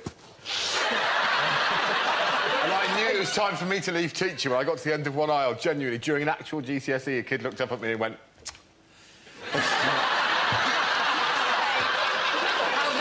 So were you essentially voguing your way? I'm not exaggerating. By the end of it, I was like... The thing is, they want to make the exams harder, don't they? But surely they're hard enough already if your teacher is walking up and down, camping it up. Oh, no, I'm still qualified, technically. We'll have to cut this bit out. Really? Is that your safety net? Yeah. Oh, that's really sweet. Do you think anybody, having seen you in In-Betweeners, anybody is ever going to employ you? Well, you've always got a trade. I did a gig at the University of Central England, which is in Birmingham. That's what they're trying to hide from you. And as an opening line, I said, UCE! So called because that's the grades it takes to get in. But I had to explain it to them. I'll tell you, I was in an exam when I was at school. My mate, at the back of the hall went... we were all waiting to leave. Someone at the back of the hall went... Meow. Mr. Mearden, the exam invigilator, went... And then someone else went... Meow. And then... Meow. From different parts of the hall, and it led to my favourite sentence I've ever heard come out of an adult's mouth, which was, all right, no one leaves until the meowing stops.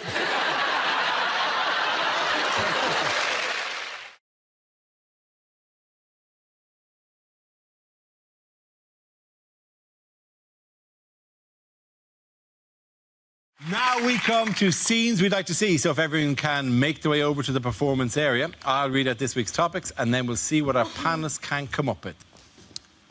OK, here we go. The first subject is things you wouldn't hear on a survival show. This is the most terrifying animal you can see in the wild. It has the body of Posh Spice.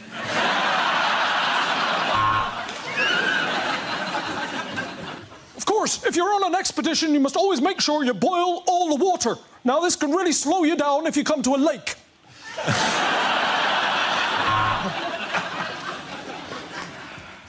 It's been 17 days since my last proper meal, and I am beach body ready, bitches. Bear, are you related to George Foreman grills?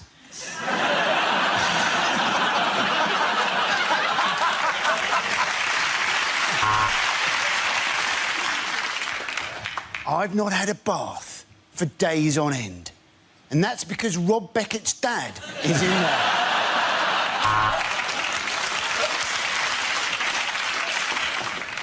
There is barely any water here, so we've been collecting our urine. But this morning, some of it was gone, and that is taking the piss.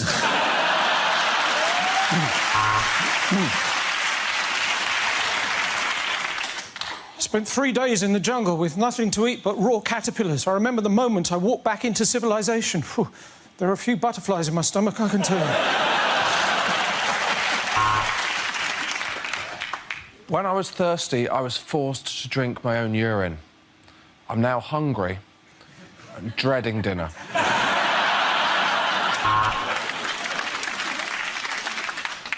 And when you're in the wild, you've got to remember what you learn at Scouts. Don't tell anyone our little secret.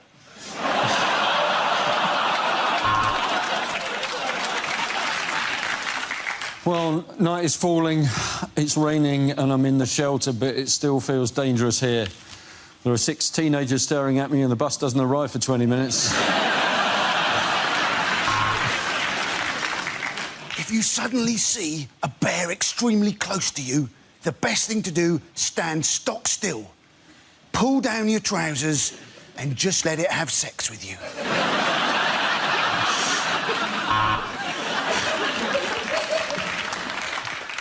On the men's island, Derek's drinking coconut water because Derek's a hipster twat.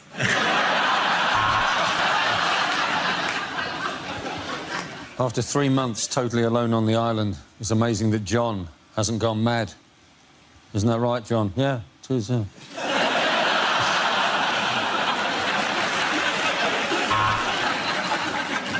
So, I've managed to make a raft to escape the island by smashing up some boats.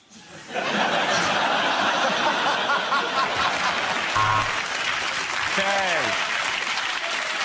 The next topic is unlikely things to hear over a tannoy. Ladies and gentlemen, good afternoon and welcome to Waitrose, you smug, rich pricks. This is not a drill. I repeat, this is not a drill. Would somebody please go to the power tools aisle and get me a drill? If you see an unattended bag, please don't report it. Remember, you're in world of luggage.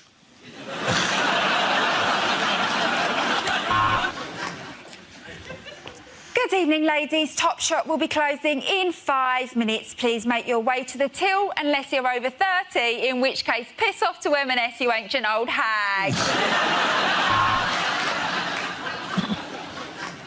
This is an announcement for the front desk of the swimming baths. Could doctor, someone's done a shit in the pool? Please come to reception.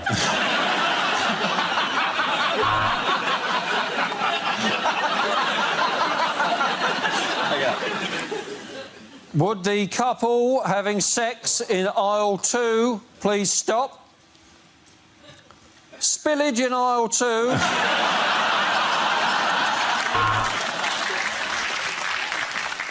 The 1625 has unfortunately been cancelled and has been replaced by a replacement bus service. EasyJet would like to apologise for all passengers who are going to Greece. I only work in the post office for the crumpet. Watch this. Widow number 2, please.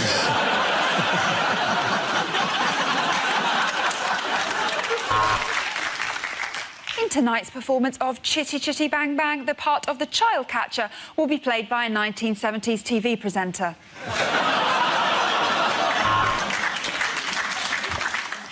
Welcome to Sexiest Airways. I'm just going to pop on the seatbelt sign for a moment because we're swapping to a lady pilot.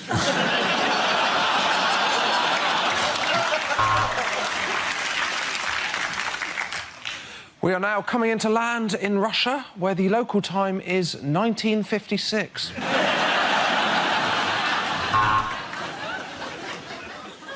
Welcome aboard the one-way saga service special to Switzerland.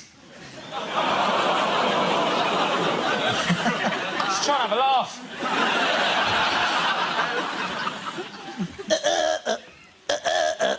Attention to the submarine crew of HMS Nando's. Be careful not to burn your eyes on the periscope.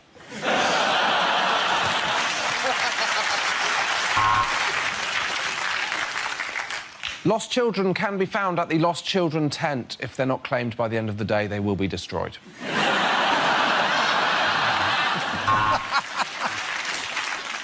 Welcome to Megabus. Things haven't worked out quite as well as you were hoping, have they? Welcome to the sexist supermarket. Check out number 3.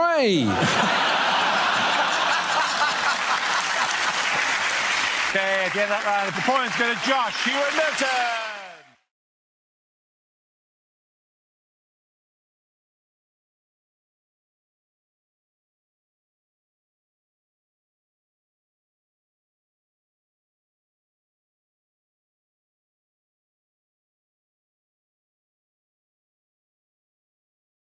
I had a really good analogy for this, because I think it's really, really terrifying, isn't it? These voiceless people seem to be having, and very vulnerable people having their benefits cut. And the trouble with Tories is they tell you that they kind of sell this idea that it's these people's faults.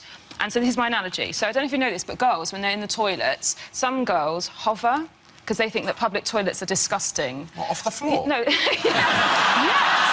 It's amazing. We can do that. Oh, you are amazing. But we only do it in secret or you'll love us too much. So the girls hover above the toilet seats and then they wee, and then that means that what they do is they kind of spray a fine mist all over the toilet seat, which means that if you're a trusting person who doesn't think that toilets are disgusting, you just sit down and then you're covered with somebody else's urine and you have to take it off. And actually the point is, if no one ever hovered, everyone could sit on toilets. It would be fine for everyone. It's just like the Tories. You see? It's a hell of an hour argument. That is... I think we can all get behind that as a political slogan if nobody ever hovered. I don't know whether I like girls more or less after that.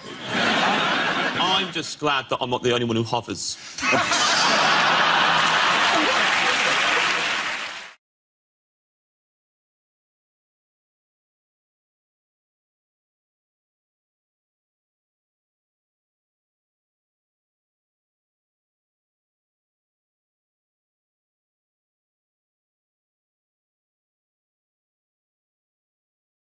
Now we come to scenes we'd like to see. So if everyone can make their way over to the performance area, I'll read out this week's topics and then we'll see what our panelists can come up with. OK, here we go. The first subject is unlikely things to hear on a property show. 6 months in and Mike has fallen out with the builder. There was no window there and neither of them noticed. With violence and strong language from the very beginning, it's a place in the Sunderland. Yes, it is north-facing, but on the plus side, it's a caravan, so you can just turn it round.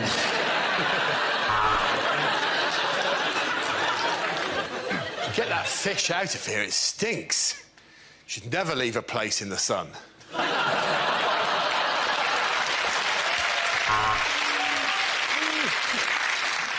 We've just 1 hour while Gina's at the shops to improve her flat in Luton.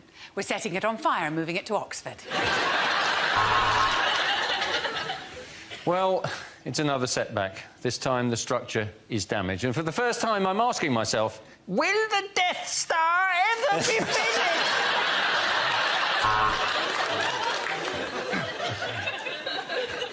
And more information on how to get together a deposit for a house can be found in our free leaflet, When Will Nana Die?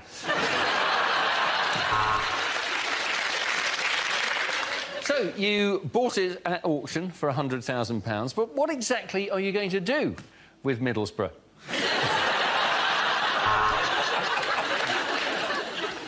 Well, what we've done is we've knocked the wall between the kitchen and the lounge down, and what that's done is killed all the people who were sitting in the lounge. The kitchen's done in a very modern style. We call it crack den.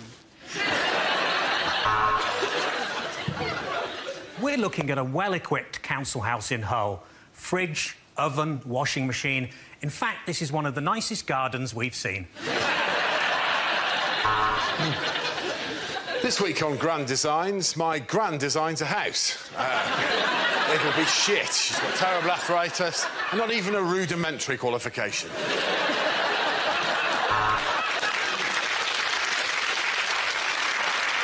3 coats of varnish and a new rug, and Brucey is ready for his next show. Welcome to the 74-hour-long obsessive-compulsive episode of How Clean Is Your House?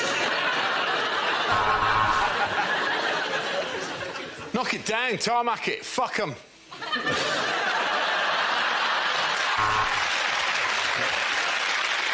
OK, the next topic is unlikely things to hear in a maternity ward. Mr. Parsons, your baby looks exactly like you.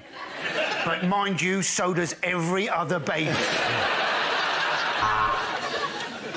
There are complications, I'm afraid, for a start.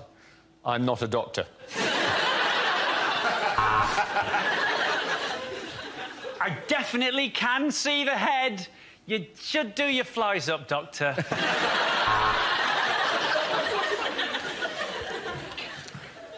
Bad news, I'm afraid. He's ginger. Your Highness.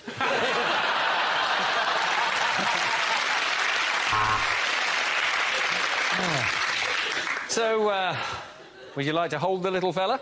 Or shall I give you the baby?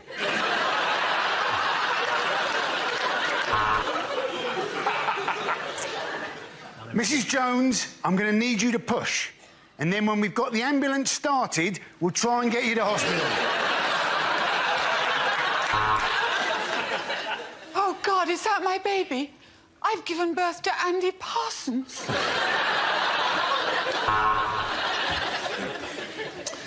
I'd stay up that end and talk to your wife if I were you, Mr. Smith. It looks like Alien versus Predator down here. And this is the ward for unwanted twins. We call it the Jed ward.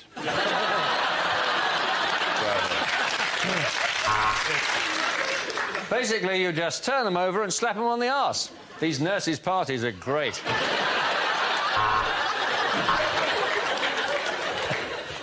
Nice to see you again, Mrs. Jolie. If you'd like to just move along to the next window to collect your order.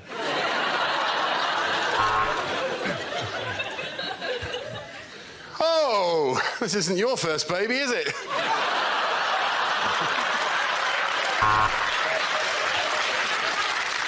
You have a bouncing baby boy.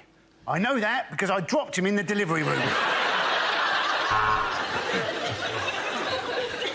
OK, big breath. Big breath in, hold it, and pass the joint to the midwife. If you're not in when we deliver your baby, is it OK if we leave it with a neighbour?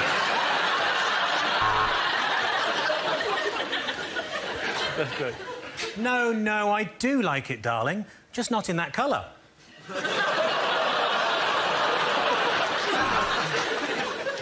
I know you're in great pain, but we need to know your name. Right. Doctor for Mrs. Fuckoff. OK, give that round. Boys, give it a great Joe and Andy!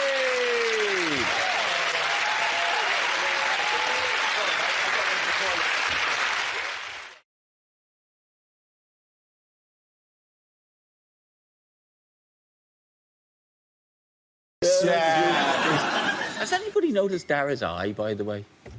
Is it off-putting? Do you think the people at home will be concerned? What has happened? I do. There's just a little star in there. It's just got infected. So is that really it? No, it's a. Has Brian Cox been beating you again? Look into the telescope. He said, "Look hard into the telescope," and he bruised my eye, ramming it into shit. Go on, look at that'll hurt you. That's my good eye, Brian. That's my good eye. He's just trying to turn you into Patrick Moore.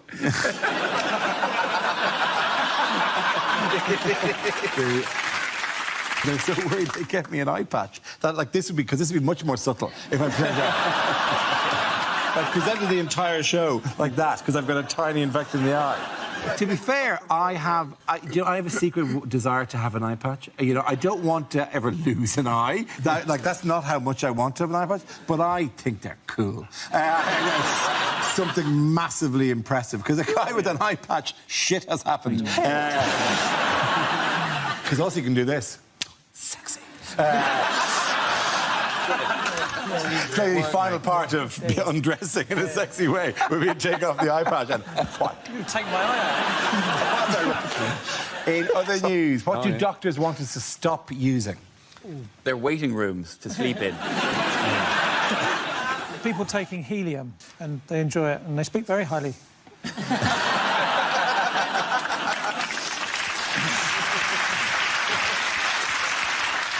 Bizarrely, that's correct. It's a finite resource, and it's needed for MRI scanners. And what not? Yes, very, very true. Yeah, it's being used up on fripperies like balloons. And squeaky voices. Yeah, although I'm doing this one without it.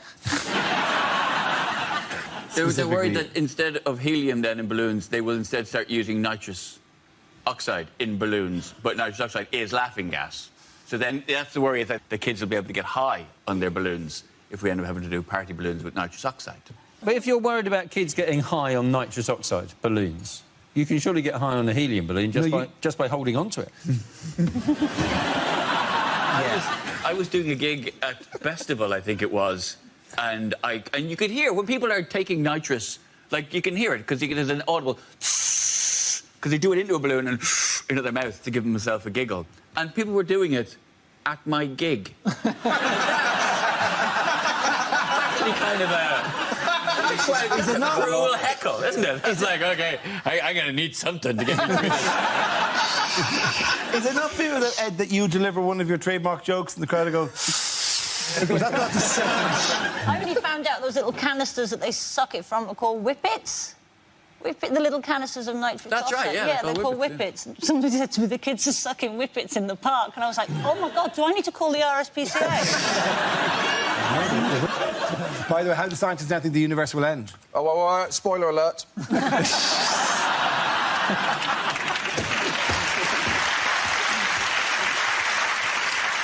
It's a thing called the Big Rip. Yes. The universe is sort of is accelerating so fast and getting faster and faster and faster that eventually it will just rip itself apart. Yeah. Is that right? And that'll be the end. They say this, how do scientists now think? What other nonsense have scientists just made up? About what might happen 20 billion years from now when no one's around to say, oh, you got that one wrong. It's just nonsense that his mate Brian natters on about to keep himself siphoning BBC funds into his big fat bank account. I'll tell you what, it's all hot shit.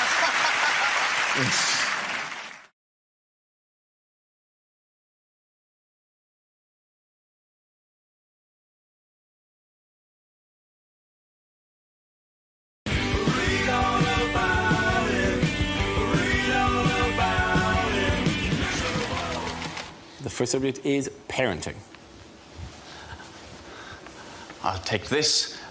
We have 2 children in our house. 2 boys. One is 4 months old and the other is 21 months old. Yeah. We didn't want there to be too big a gap, so my wife had them both by cesarean.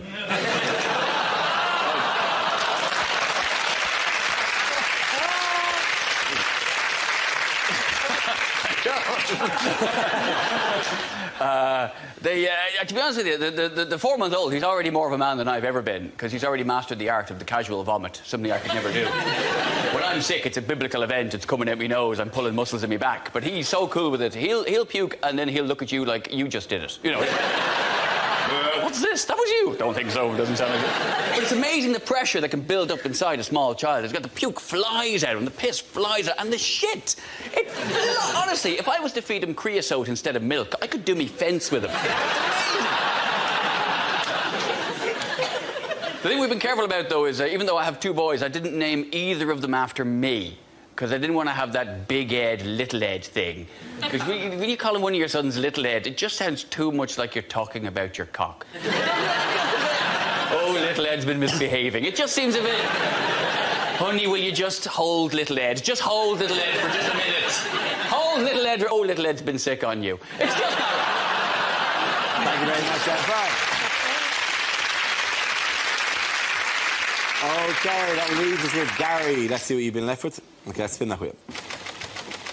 The topic is celebrity. Celebrity.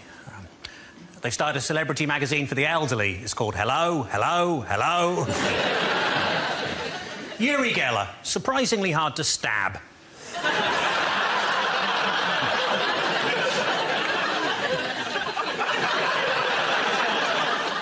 Malcolm X chose that name rather than admit he'd accidentally put a kiss at the end of a text message. I went to see Walt Disney on Ice. Bit disappointing. It's just an old bloke in a freezer.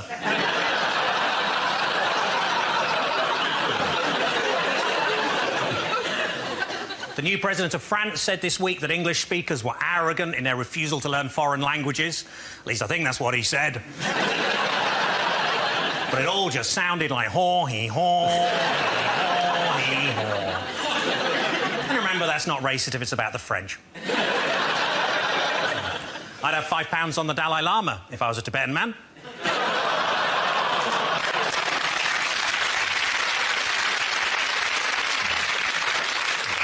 When they buried the man who invented Tetris, the whole cemetery disappeared.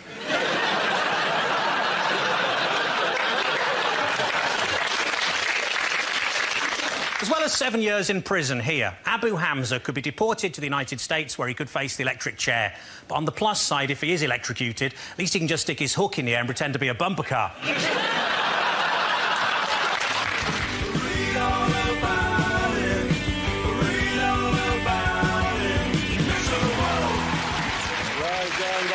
Point to both of you. Come on back.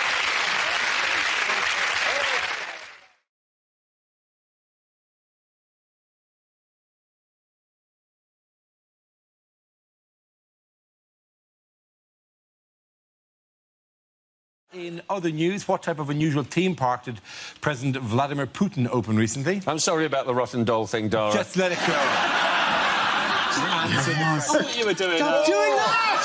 Oh, no! Do not damage the magical Christmas. OK, how has the behaviour of Western tourists upset people in Malaysia recently? Well... Saw that, didn't you? Saw the way I obviously didn't go straight to the only remaining person.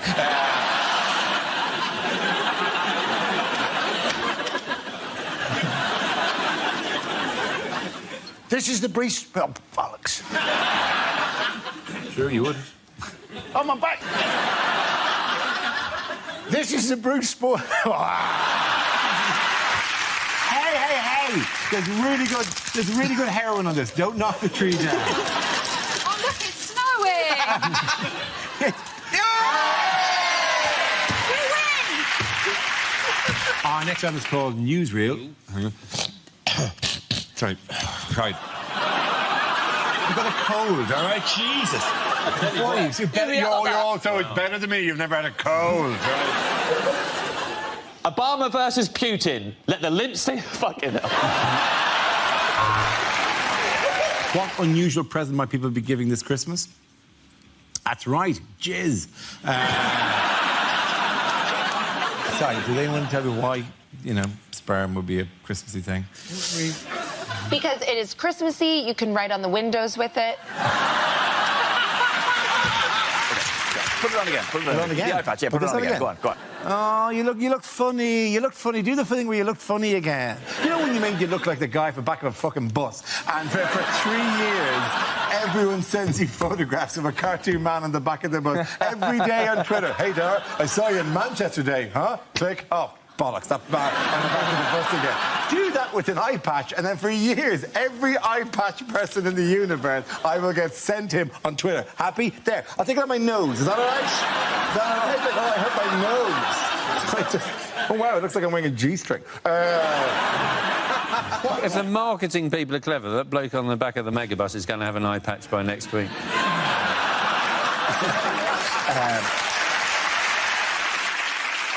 The next topic is unlikely things to hear at Christmas. I don't care how many presents he's left, there's reindeer shit all over the roof. Look at those shiny red baubles. Welcome to the Embarrassing Bodies Christmas special. Well, I didn't know what size you were, so I just had to guess. There you go. Your first packet of condoms. And now on BBC One, The Queen's Speech, which contains scenes of a sexual nature.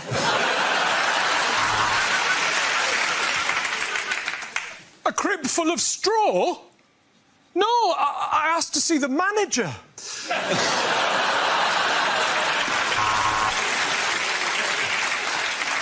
I thought if I cut the legs off the turkey, I'd be able to get it into the roasting tray easier, but if anything, it just made it flap about even more.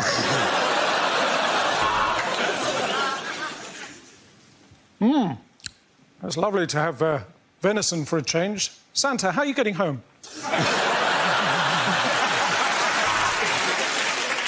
Well, take a skewer and shove it into a meaty bit of the thigh, and if she screams, Granny's asleep, not dead.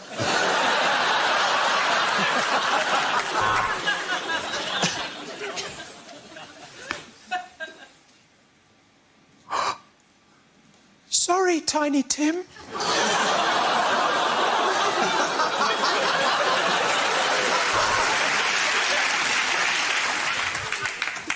OK, and then David Cameron leaves the room and the pig head winks, smiles and blows a little kiss. And that is my idea for the new John Lewis ad. These sprouts are from Germany. They lied about the emissions again.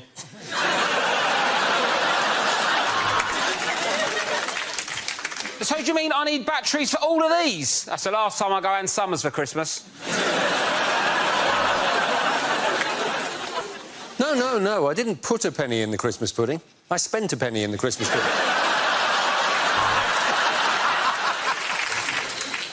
Vorderman Smiley McGiffin. No, Reverend, this is not what I meant when I said which carols do you want to do?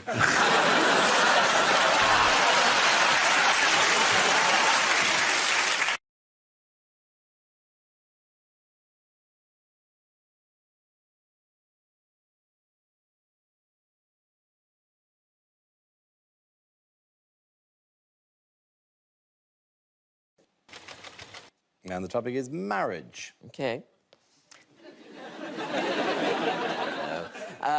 Yes, well, since it's Pride Month, I will also talk about being gay, because it's all I've got. And, and no, in many ways, in this country, it's a great time to be gay, because we have things like gay marriage, or as I like to call it, garage.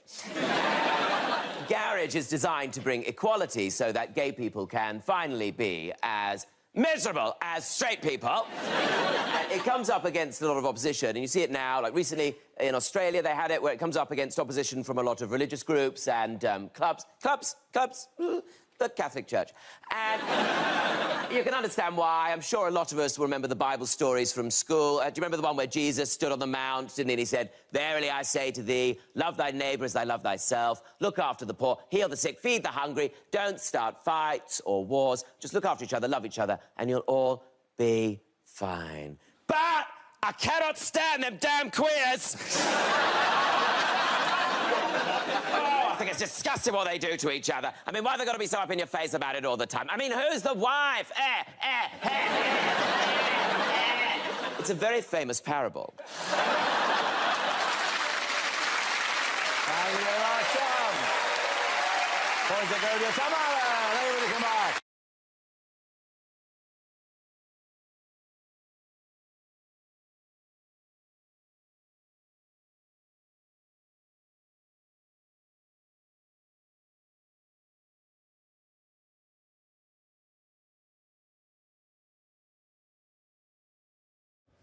Things a new pope shouldn't say in his first public speech. YMCA. Very good. I've dreamed of this moment ever since I was a little girl. What a f***ing view.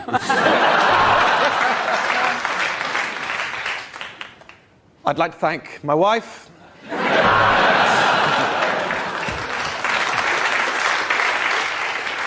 I only wish that Hitler could have been alive to see this moment. I'm a celibate. Get me out of here. Very good. Well done. OK, next topic. Oh, you're more the Pope. Sorry, OK, Gran. OK, still on the Pope. I can't think of a finer way to spend the last 6 months of my life.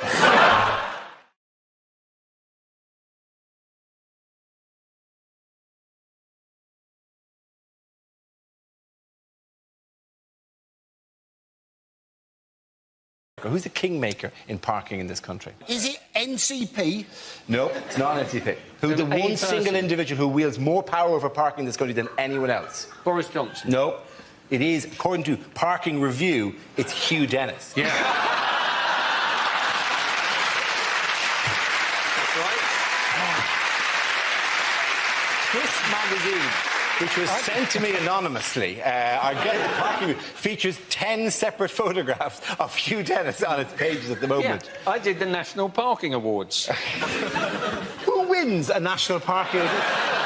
They did Best Multi-Story. That was in there. Have you not done the National Parking Awards? I've not done the National Parking Awards, and I didn't know that this was a bonus of it. I'm going to seek out the National Parking Awards. So, sorry, when you say parking, do you mean, like, in a car, reversing into a slot? Yeah, is that your talk? Right, OK. Yeah. They had awards, and Hugh handed them out. I handed them out, yeah. Well, I gave them all tickets, to be honest. I get a feeling Hugh's not enjoying this. Shawty. Sepp Blatter.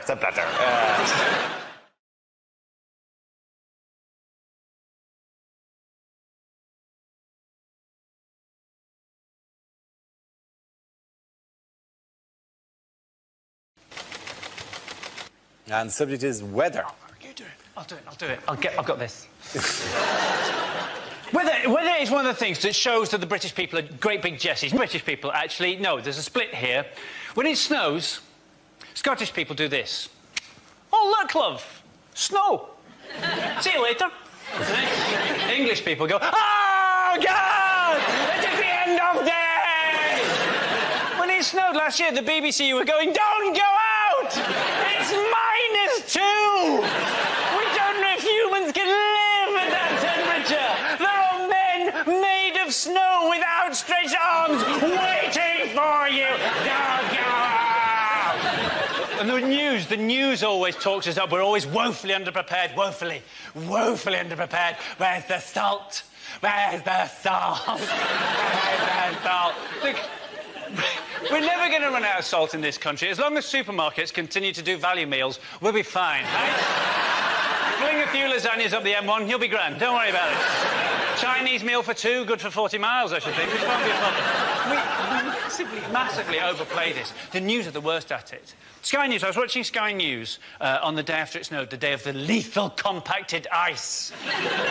Reporting from a rural spa where supplies were running low. And in an attempt to ramp up the tension, the reporter genuinely said this phrase, "This place is down to its last pack of croissants." Oh, God, the humanity! Forced to eat pain au chocolat!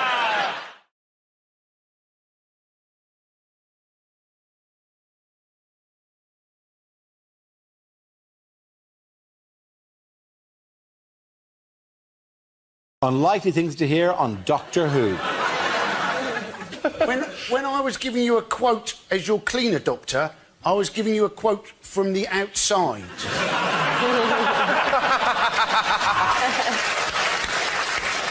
No, there isn't going to be a new Doctor. I'm being replaced by a helpline.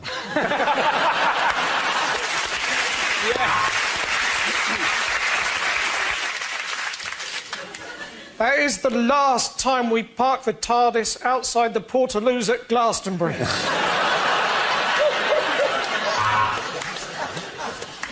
Davros, we meet again. Oh, Lord Sugar, I'm so sorry.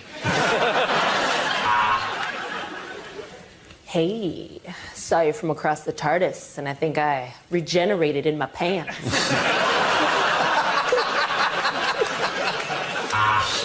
Doctor, doctor, you must help me. I think I'm a pair of curtains.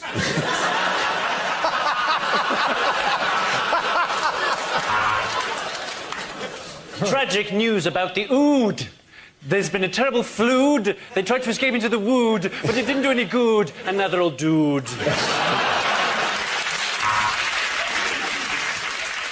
No, I'm a doctor who works for the World Health Organization.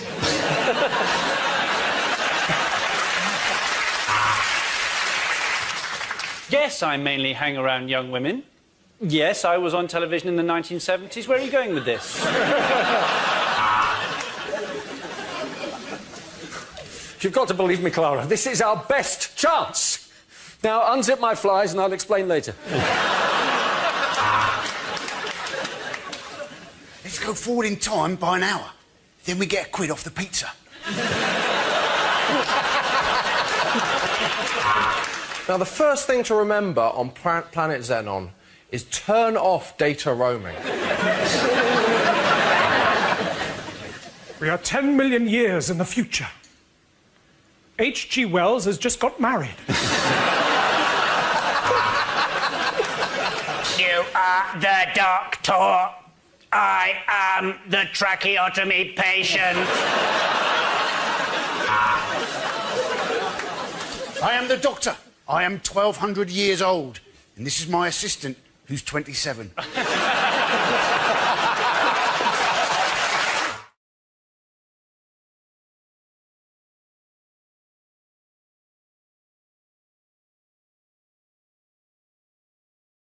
We come to our final quickfire round called Scenes We'd Like to See. This is for everyone, so if you can all make your way over to the performance area, please. I caught ideas for scenarios we'd love to see, and the performers come in with their suggestions. Right, here we go. The first subject is things you wouldn't hear from a weather forecaster. The Met Office have issued a weather warning. They've told the weather not to do that again, or there'll be trouble. Temperatures could rise to 31 degrees. Shit, I've left my baby in the car!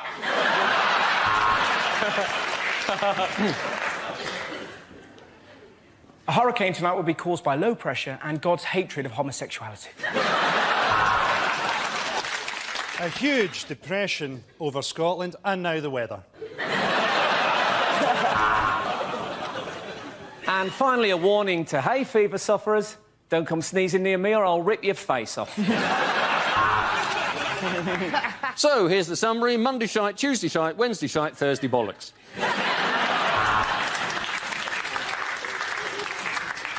The humidity's rising. The barometer's going low. Tonight, for the first time, just about 10:30, it's going to start raining men.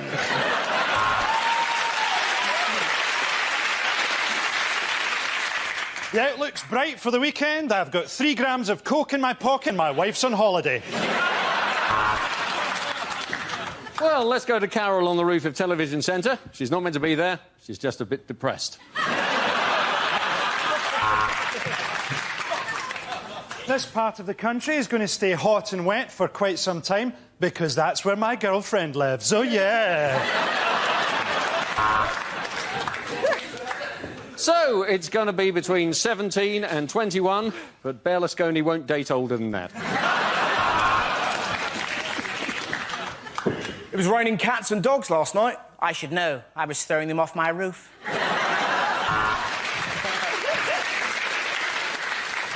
What are you watching me for? Look out the fucking window. It's going to be cloudier tonight. I love those German birds. What do you care what the weather's going to be like? You look shit in all your clothes. The next topic is deleted lines from Star Trek. Kirk to Enterprise. OK, how about if I stand over here?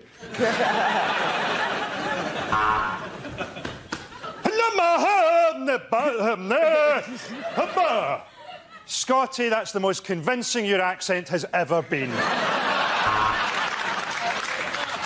Captain, I can see an alien ship approaching. It's not showing up on the radar. It's a circular vessel, some sort of lettering and number... Oh, no, sorry, it's my tax disc.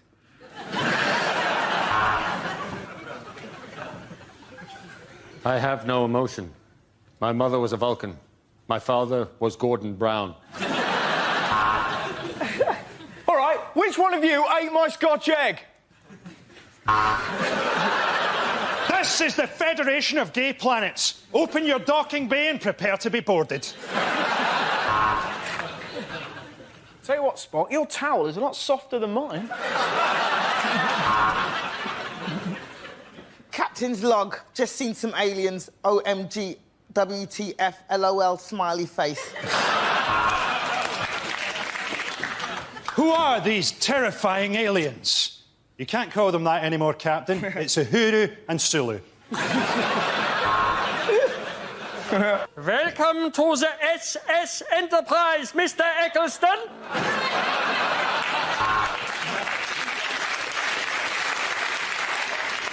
Now, which one of you put your red top in the washing with all the yellow ones?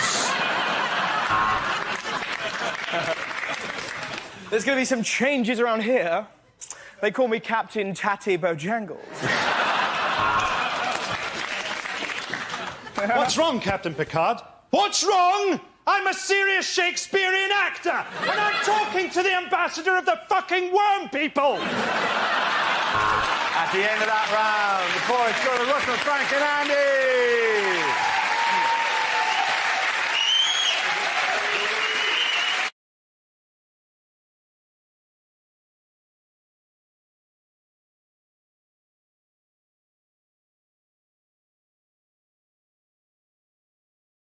So, what else? In other health news? What